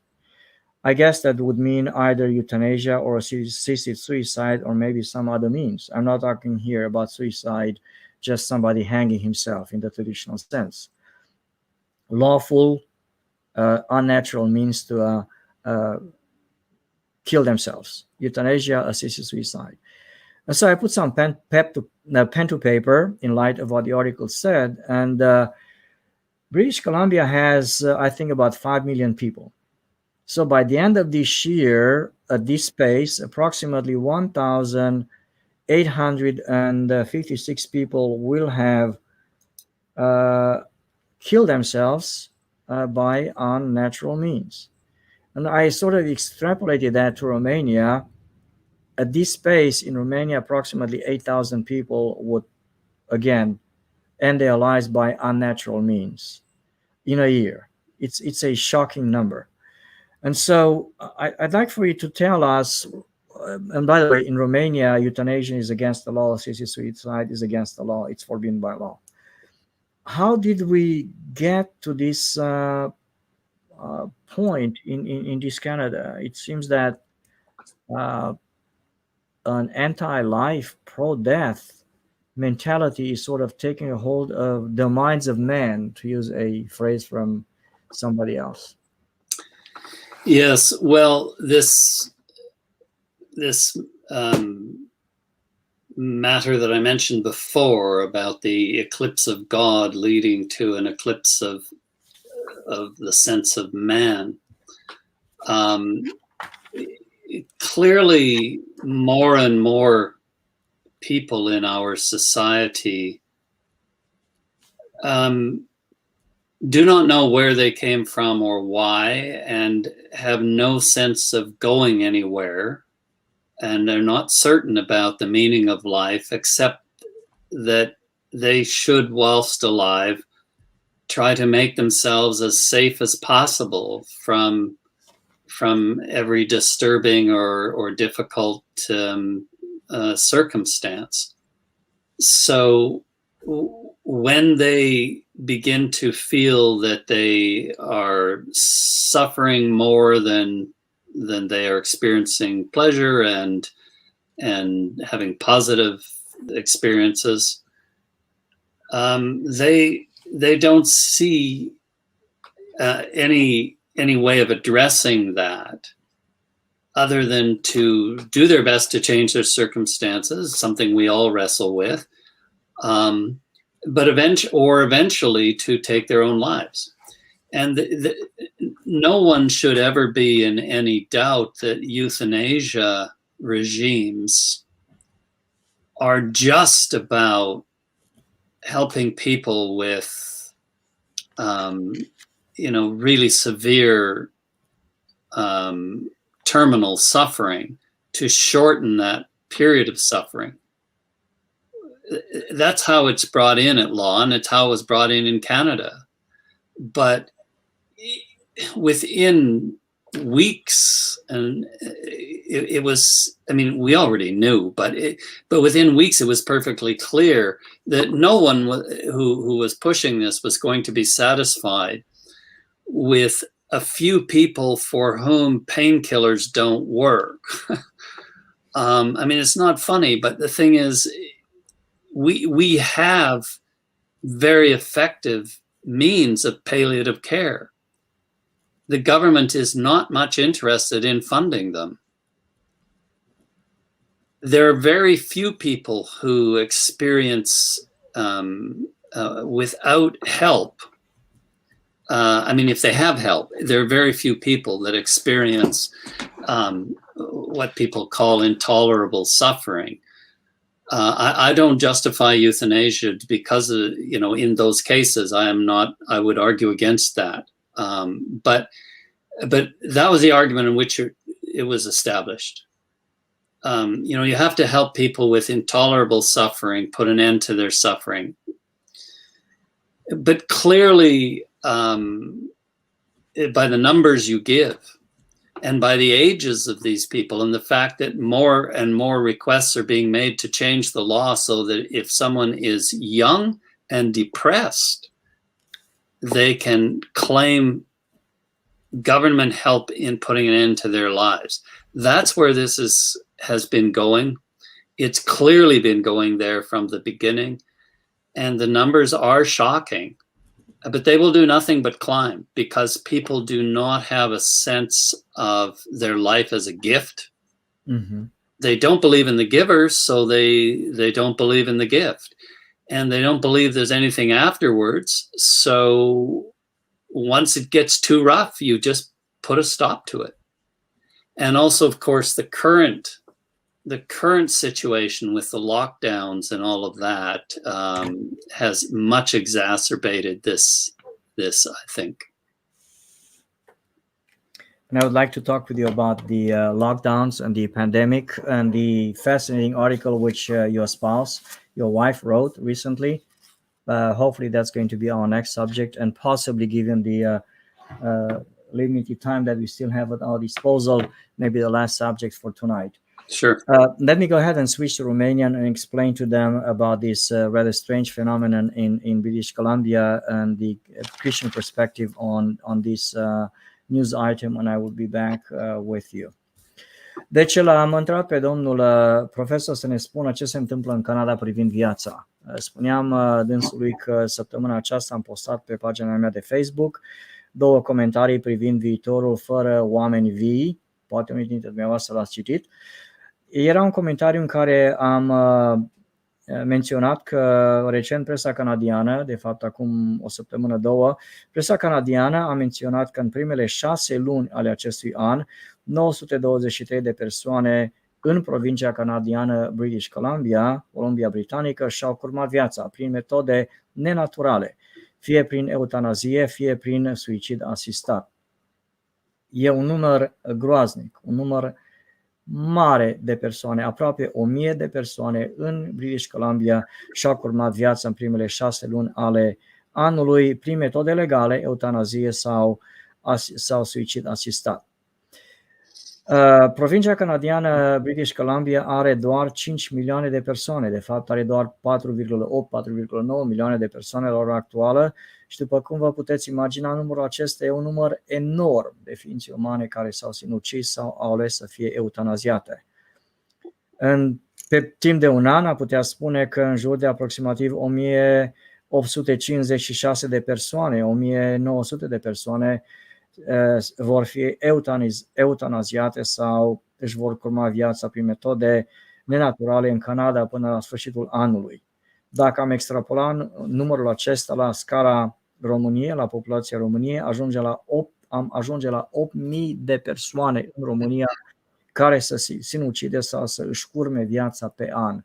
Dragilor, 8.000 de români. Dacă eutanazia ar fi legală în România, dacă suicidul asistat ar fi legal în România și la această rată care vedem în Canada ar fi aceeași proporție și în România, anual în România și-ar curma viața 8.000 de persoane prin metode nenaturale, dar legale, din nou eutanazie și suicid asistat. L-am întrebat pe domnul profesor cum se explică fenomenul acesta atât de sordid, atât de macabru, dacă vreți, în Canada. Asistăm în Canada la apariția sau la extinderea unei atitudini sau unei culturi antiviață și pro-moarte și, din nefericire, dânsul tinde să agreze cu mine. Dânsul ne spune că, într-adevăr, având în vedere secularizarea rapidă care se produce în Canada și s-a produs în ultimele 2 generații sau cam așa ceva, oamenii devin debusolați din punct de vedere al credinței, din punct de vedere al valorilor. Dânsul a făcut o afirmație care vreau să vă spun și dumneavoastră în limba română: cei care nu cred în eternitate, natural vor fi inclinați să își curme viața. Deci dacă nu crezi în viață dincolo de moarte, este irelevant pentru mulți dintre ei este irelevant să trăiești și în acest trup, în această viață fizică pe care Dumnezeu ne-a binecuvântat. Deci dânsul spunea, oamenii sunt dezancorați de realitate, nu mai posedă acele gândiri, acea credință în viață după moarte care este tipică nouă creștinilor noștri și ca atare oamenii când dau peste dificultăți tind să își curme viața, nu mai confruntă viața. De mai mulți ani eutanazia și suicidul asistat sunt legale în Canada și din nefericire la scară națională de la an tot mai multe persoane aleg să se sinucidă sau să fie eutanasiate. Natural, perspectiva creștină pe care dânsul o afirma în comentariul dânsului este îngrijirea paliativă. Dragi români, există posibilități de a pune capăt suferinței oamenilor nu prin curmarea vieții, ci prin metode paliative, fie prin ajutor medical, fie prin asistență medicală și așa mai departe, dar există posibilitatea aceasta de a stopa durerea oamenilor prin metode paliative. Din nefericire, statul occidental, în cazul acesta statul canadian, spunea dânsul, guvernul nu pare să fie interesat în a promova palliative care, adică îngrijirea paliativă, ca alternativă la suicid și la eutanasie în Canada. Dânsul este perplexat, așa sunt și eu, într-o țară care își alocă aproximativ 40% din bugetul național pentru îngrijirea medicală, atât de puțină atenție este alocată aceste îngrijiri paliative. Ultimul punct pe care dânsul l-a făcut este creștinii au atenționat înainte ca eutanazia și suicidul asistat să fie legale în Canada, că legalizarea acestor practici va duce Canada pe o pantă alunecoasă și într-adevăr dânsul spune așa se întâmplă în ziua de astăzi, când persoane tot mai timpurii în viață, s-a ajuns chiar și la adolescenți și la oameni tineri, care nu mai văd speranță, nu au speranță în viitor, nu văd speranță pentru viitor, se simt deprimați, se simt descurajați și ca atare își curmă viața cu ajutorul legii. Dânsul a adus de asemenea în discuție impactul care pandemia și lockdown-urile l-au avut asupra populației din Canada și pe unii i-au cauzat să se sinucidă și așa mai departe și acesta va fi ultimul subiect care îl voi discuta cu domnul profesor în seara aceasta. Professor, I do have a question for you. I just told the public in Romania, in Romanian, that, and you didn't say this, but I say it based upon what I recall. I think that approximately 40% of Canada's national budget is allocated to healthcare. Is that accurate? I would have to check, but it's certainly something in that neighborhood. Because I was making the point, because you made the point that although the Christian perspective on suffering is, look, let's focus on palliative care, and of course we are on the same page. All Christians should be. If you are not, palliative care, we should invest in that. And I was telling the public, Canada spends about 40% of its national wealth, national income on healthcare or so. And so getting back to you, we are puzzled that even though such a huge amount is allocated to healthcare, why not emphasize palliative care? I also read somewhere a couple of months ago, and we are going to get into the subject of the pandemic and the lockdowns, about Canadian youth, because you said that more and more Canadian youth are also resorting to euthanasia or assisted suicide to end their lives, because like you said, they don't believe in the hereafter, in eternal life. Why not put an end to it now? I read somewhere that approximately 24%, maybe 25% of Canadian youth take pills almost on a daily basis to maintain their ability to cope with reality, with the stress of life, and so on and so forth. So I'm not asking you to confirm or not what I have just said. It's just a prelude to the next subject that I'd like to discuss. If you have anything to comment on this, go ahead. Just very quickly, I have not myself studied this, so I cannot confirm details or give details. But I can say that anecdotally, over the years, the more than 2 decades that I have been teaching at at McGill University,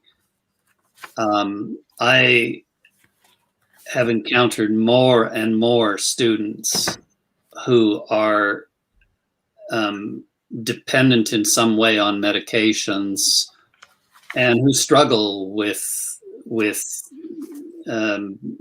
various side effects of medications. I do think it is a growing problem. I don't think there's any doubt about that. And it is disturbing to see some of the proponents of euthanasia trying to extend the law, extend it so that legally younger people could make use of the apparatus. Of course, young people have always simply had the option of, and sometimes exercised the option of suicide. But now, because the state is looked to for everything, well, now the state is being looked to help with that as well. It's not yet the case, but it's headed in that direction. Dânsul menționa că, într-adevăr, și în rândul tinerilor, depresia devine o problemă, canadieni. Dânsul spune că în rândul studenților îi are la Universitatea McGill. Dânsul observă de fapt această depresie în rândul tinerilor și observă că tot mai mulți tineri sunt dependenți de medicamente pentru a-și menține sau pentru a putea contracara la nivelul minții, la nivelul emoțiilor, la nivelul sănătății mentale, pentru a contracara presiunile vieții și stresul la care sunt supuși. Ultimul subiect care vreau să-l aduc în discuție în seara aceasta cu domnul profesor este un articol interesant privind pandemia pe care soția dânsului l-a publicat. I'm going to introduce to the public in Romanian the last subject we are going to discuss tonight, and that is going to be your wife's book review of a fascinating book published by a British journalist this year. And I'm going to explain to them the topic, and then I'm going to switch back to English, and I would like to ask you to comment on this book and your wife's article. Deci, soția domnului profesor se numește Anna Farrow și dânsa chiar recent a publicat această recenzie în publicația 𝐂𝐈𝐕𝐄, un articol privind COVID and the fearful state, adică COVID și statul care starea de teamă, de groază, dacă vreți. E o problemă cu care ne confruntăm la nivel global și românii se confruntă cu problema aceasta în sensul că statul, mass media caută să pună în mințile noastre această groază, teamă de pandemie, groază care duce la mai mult rău decât la nimic bun, aș putea spune eu.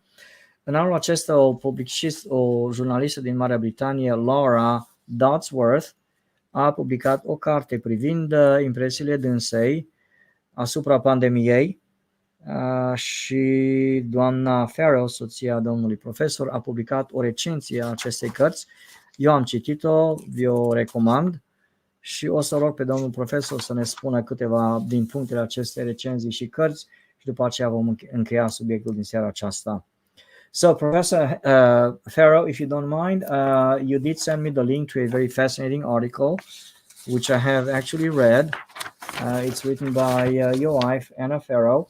And you can tell us a few things about your wife, and maybe she teaches as well. I'm not. She's the executive director of the English-speaking Catholic Church. Yeah, Catholic Church in Quebec. Fascinating. And so she has done a book review of this book published by a British journalist, Laura Dodsworth.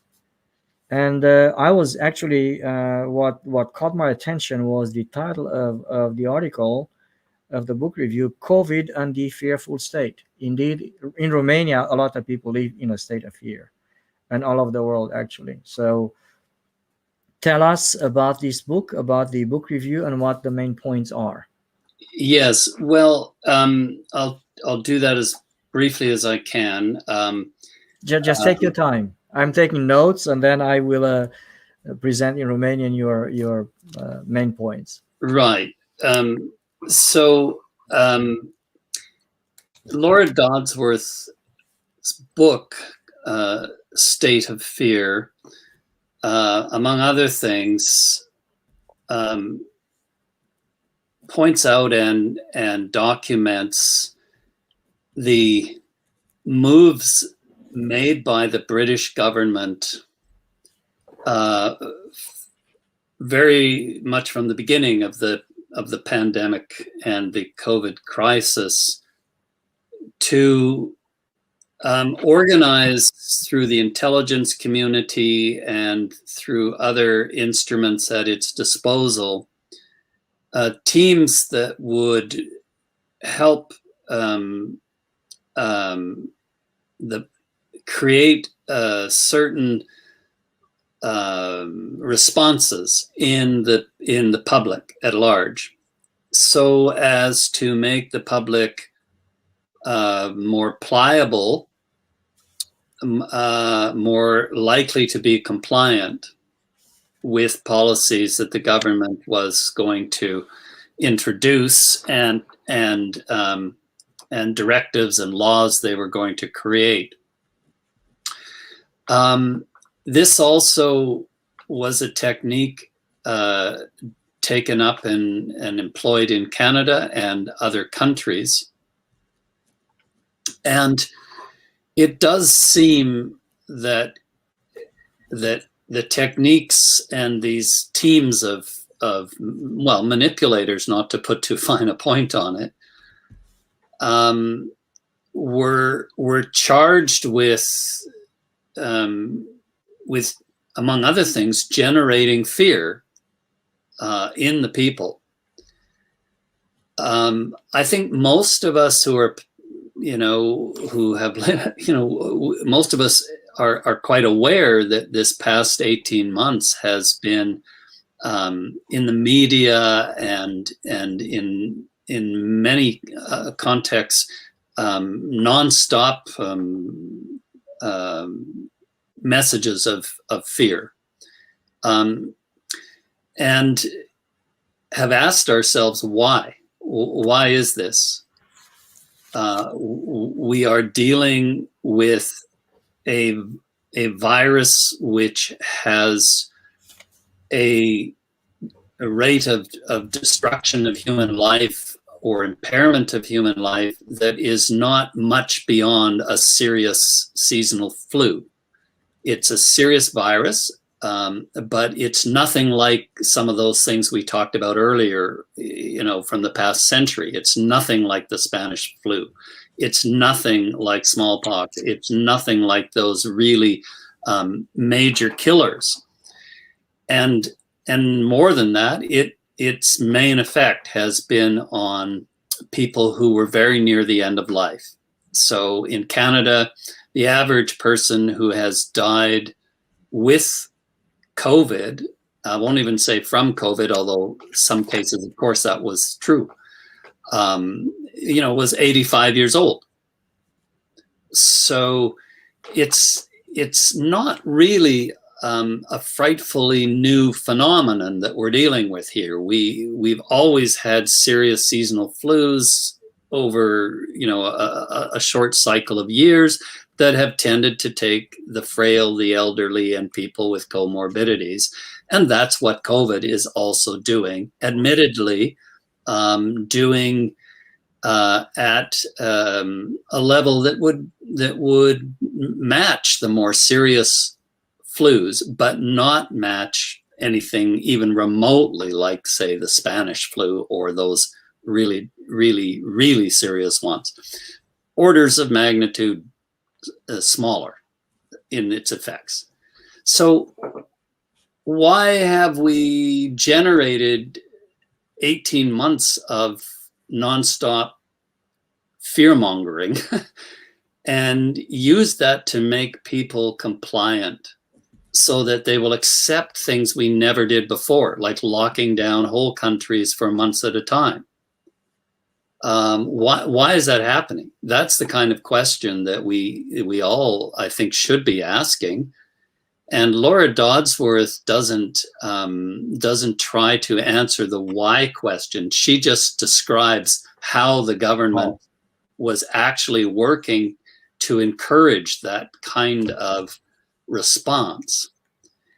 I myself, with my wife and others, have been trying to answer the why question. Some answers seem to me very obvious. There's an enormous amount of money to be made from selling vaccines, and selling the kind of vaccine that is not the old kind we're used to, with a bit of an, weakened or inert virus, but rather gene therapy treatments that teach your body to mimic the virus. This is something that means that you don't just take your vaccine once and then you're done. It means you have to take it twice. In Israel, they're a little ahead of us. They're now, some of them, on their 4th dose.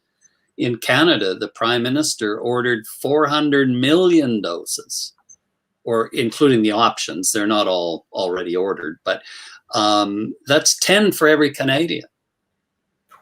We've never ever responded to a virus like that before. The most major one in my lifetime probably was the Hong Kong flu when I was a young person, and most of us paid no attention to it at all. Like, it did kill a lot of elderly and sick people, and even some who weren't. But we just carried on. We never did anything like this. So again, the question, why are we doing it now? And I think people need to ask that question. One part of the answer is, well, because we've been encouraged to do it by special op teams set up by our own governments that work with the media and drum up a lot of fear, so that when we're told we must lock down, we will lock down. And when we're told the only way out of lockdown is to take these so-called vaccinations, we're more likely to do it. And, there have been a lot of very serious adverse effects and deaths as a result of these treatments. So there are a lot of very hard questions that are going to have to be answered, questions to do with, I fear, criminal activity, not just financial greed. But those are very large things. We can't possibly solve that here. But she was exploring one aspect of this that Laura Dodsworth had brought to people's attention. I've been trying to explore some other aspects of it, and to wrap up what I'm saying just at the moment and bring it, to bear on the conversation we've already been having. It seems to me that that people are susceptible to this kind of manipulation because they have developed this tremendous psychological need for safety and security. And that makes them vulnerable to people who play on that need for their own advantage and their own gain. Why do they feel that? Why do they feel this tremendous need to be safe? In the universities now, we talk about being safe. Well, what does that mean? It means you shouldn't encounter anything like what I'm saying right now. You shouldn't encounter any questioning of say, same-sex marriage or transgenderism or anything that makes you feel uncomfortable. You should be safe. The university should not any longer be a place for hard critical questioning, but for just keeping people safe, even when they're in their 20s, for goodness sake. So we've clearly, one can look at different elements of our life together in different institutions. We've clearly developed some kind of hunger and thirst for a safety that we never sought before. At least we're seeking it in ways we never sought before. I think the drive for peace and safety is part of the human condition, but we're searching for it in places and in ways we never used to do. And so you look at prior pandemics of equal seriousness, and you see nothing like the panic, the manipulation, the draconian actions, the lockdowns, the demand that everybody, receive multiple doses of new and experimental treatments. We've never seen anything like that before. We need to ask ourselves why, and I suspect that question can't be answered ultimately without asking ourselves about what happens to the human psyche when it ceases to believe in the Creator and the gift of life and the redemption of life and the life of the world to come. So there's a big picture statement for you. I realize I've said some rather controversial things that I have tried in some of my writings to fill out and provide support for.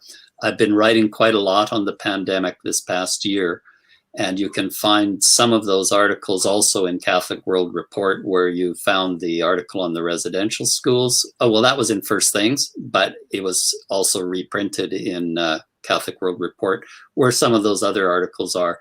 But yes, I've been thinking about this a lot and trying to think about it theologically and not just politically, and medically. But you have, it seems to me, to do all of that if you want to grasp what's happening. Before I forget, I would like to ask you, Professor, from time to time, if you or your wife write anything on these any of the topics that we talked about tonight, I'd like for you to send me the link, because I'm going to post just about anything you write on my Facebook page. It's really been an honor.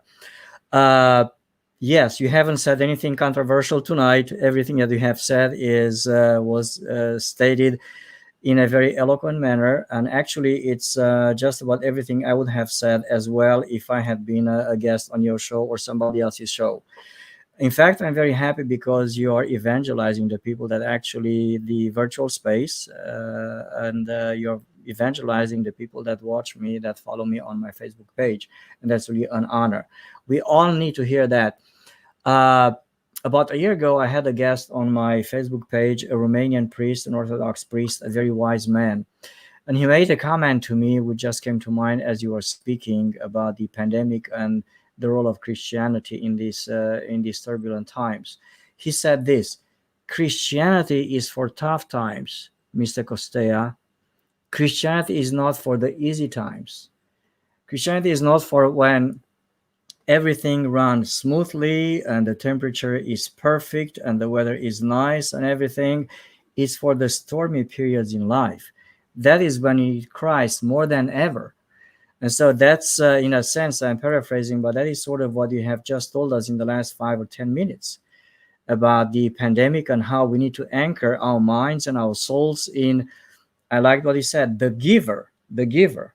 We don't believe in the giver. Why should we believe in the things that the giver gives, all the good things that we have around us? Fascinating, penetrating observation. Let me go back and switch to Romanian. And what I would like to do at the end is I'd like to give you an opportunity to make any closing comments that you might have. And I think that you mentioned before we started out that you have a couple of articles that you would like to recommend to the public, to me and to Romanians, and I would like for you to mention those when I come back and switch back to English. Deci, ultimul subiect care l-am discutat cu domnul profesor și cu aceasta vom încheia este subiectul acestei cărți publicate de jurnalista britanică Laura Dodson, State of Fear, adică stat, situație sau stare de teamă, e titlul cărții. Și această jurnalistă a scris o carte care putea fi scrisă de oricare jurnalist din România și dacă cineva ne urmărește din sfera jurnalismului din România, vă încurajez, dragi, mai ales tineri, cei care doriți să vă faceți un nume, v-aș recomanda să scrieți o carte similară în limba română privind aspectele pandemiei din România, modul în care statul din România a pus într-un sens panică în noi, în cetățenii țării, teamă, frică, teamă de pandemie, teamă de acest virus și modul în care majoritatea dintre noi, din nefericire, am acceptat această stare de frică, de groază și am devenit subiecți obedienți ai statului român. Deci dânsul spunea că în această carte, pe care eu personal nu am citit-o, dar dânsul a citit-o, autoarea explică modul în care, metodele prin care statul britanic a comunicat britanicilor această noțiune a unei pandemii, a unui virus atât de letal, care omoară și ucide, propaganda care a fost în spatele acestei campanii și acestor măsuri de intimidare, spune autoarea, a publicului în a deveni subiecti obedienți ai statului britanic și de a nu riposta, de a nu se opune măsurilor impuse de către autorități. Dânsul spunea că aceste măsuri au fost desemnate să pună în noi teamă. Dânsul afirma, și suntem, cred, cu toții de acord, că pandemia anului 2020-2021 nu se compară cu anumite pandemii similare din trecut. Dânsul menționa gripa spaniolă, care era mult mai gravă, mult mai serioasă și a ucis un număr mult mai mare de oameni. Dânsul spunea că, din nefericire, boala aceasta virusul acesta este un virus asemenea unei răceli, unei gripe care apare din când în când. Și menționa de asemenea dânsul gripa Hong Kong. And by the way, I switched back to English. I do remember back in the 60s, the Hong Kong flu. I was in Romania back then and people were talking about that. And some of the people that follow me on my Facebook page do remember the Hong Kong flu from the 60s as well. Deci dânsul menționa că în Canada vârsta media a persoanelor care au murit de fapt de COVID a fost de 85 de ani. Deci spunea dânsul, dacă autoarea cărții din Marea Britanie explica cum statul britanic a transformat societatea britanică într-o societate a fricii de COVID, dânsul caută să explice de ce statul caută să impună această stare de frică și ne-a dat 4 puncte sau 4 ipoteze pe care le-am menționat și cu aceasta voi încheia. În primul rând, spune dânsul, e vorba de profit, e vorba de bani. Trăim într-o epocă istorică în care industria farmaceutică pur și simplu face profit promovând tot felul de temeri, de fobii la adresa celor mai mici și neînsemnați virus și dânsul, în opinia dânsului, această stare a fricii este promovată pentru a genera profituri pentru industria farmaceutică. În al doilea rând, dânsul spunea că, în opinia lui, aceste măsuri sunt luate pentru a experimenta ceva nou la o scară mondială, scară națională asupra oamenilor. Dânsul spunea, explica în termeni pe care eu nu chiar îi pricep din punct de vedere tehnic, că acest vaccin de fapt caută să remodeleze, să afle cum reacționează trupul omului la anumiți virus. Numărul 3, spunea dânsul, ne găsim în situația aceasta pentru că suntem pur și simplu manipulați de mass media și de către stat. Și în ultimul rând, spunea dânsul, ne aflăm în situația aceasta pentru că și noi oamenii purtăm vinovăția noastră, pentru că cerem statului să creeze o societate, o atmosferă în care toți suntem siguri, în siguranță și nu ne confruntăm cu probleme. Asta e mentalitatea, asta este gândirea pe care o promovează statul secular în societate. Noi am îmbrățișat acest mod de gândire și ca atare, în vremuri ca acestea, alergăm la stat, la autorități, să cerem autorităților să creeze safety and security, adică o atmosferă de siguranță și securitate pentru fiecare dintre noi. În ultimul rând, însul menționa că în Canada, chiar acum recent, autoritățile au comandat 400 de milioane de doze de vaccinuri, asta înseamnă 10 vaccinuri de persoană în Canada, un număr extraordinar, exorbitant, ceea ce îl duce pe dânsul să speculeze că într-adevăr se pare că statul face un experiment neobișnuit cu oamenii de bună credință.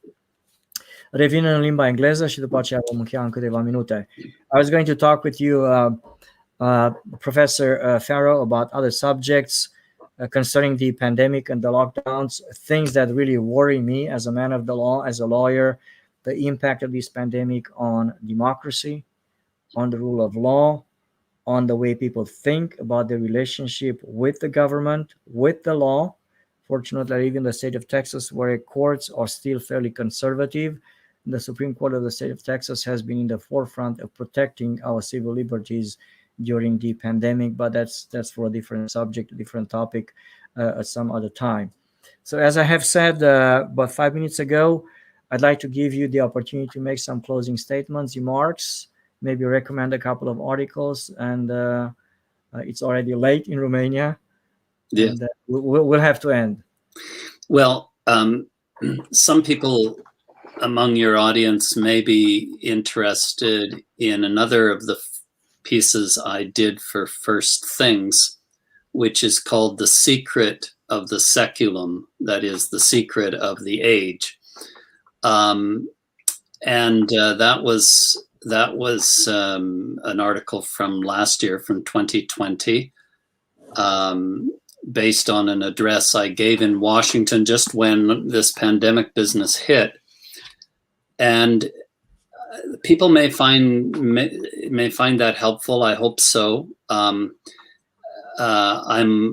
also currently working on an article called "The Emerging Nova Huta." That is, it's about the way in which the pandemic is being used to further the goal of having a society in which they're basically, the churches are all fully domesticated, and it does touch also on the concern you just stated about the withdrawal of rights and freedoms and the transition to, as I see it, through the vaccine passports, to an electronic virtual identity, without which you will not be able to function in society the way you were used to functioning, at least. I think I agree with you, there are a great many very serious concerns here, operating at all levels: legal, political, moral, spiritual, theological. I haven't yet found a home for that. It's not quite finished, but I am writing about that, and people may be interested if they see it. But in your part of the world, that is not Texas, but Romania, I know from my own brief visit there, what it presents, even in its architecture and in the damage done to children, the children who lived in the sewers, and whenever man tries to take over and act as if he were God, and of course, to suppress anyone who actually talks and lives a real faith in God, that kind of damage is done.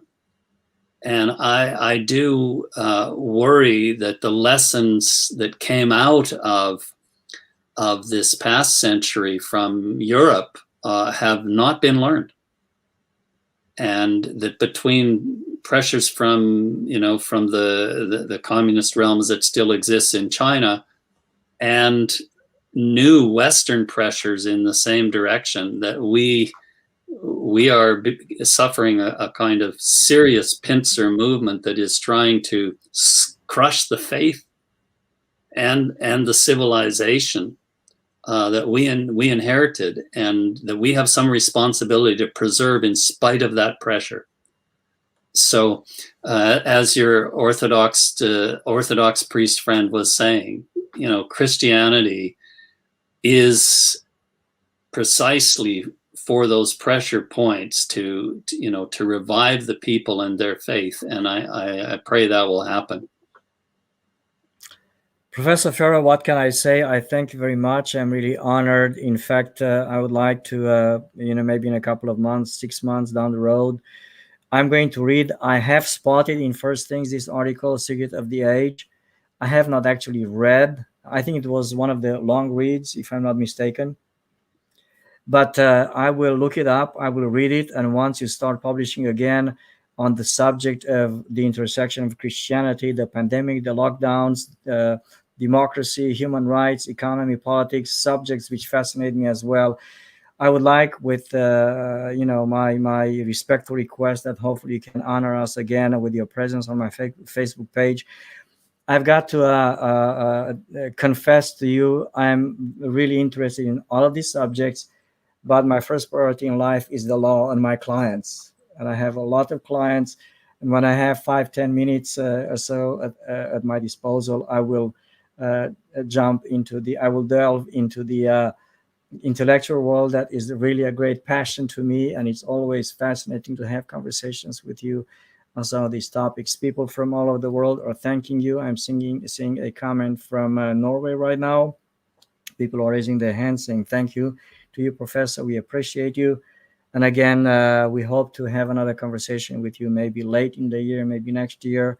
And feel free, anytime you publish something or your wife, send me the link, and I will post everything on my Facebook page. And again, we thank you very much. Honored to have you, and good night, everyone.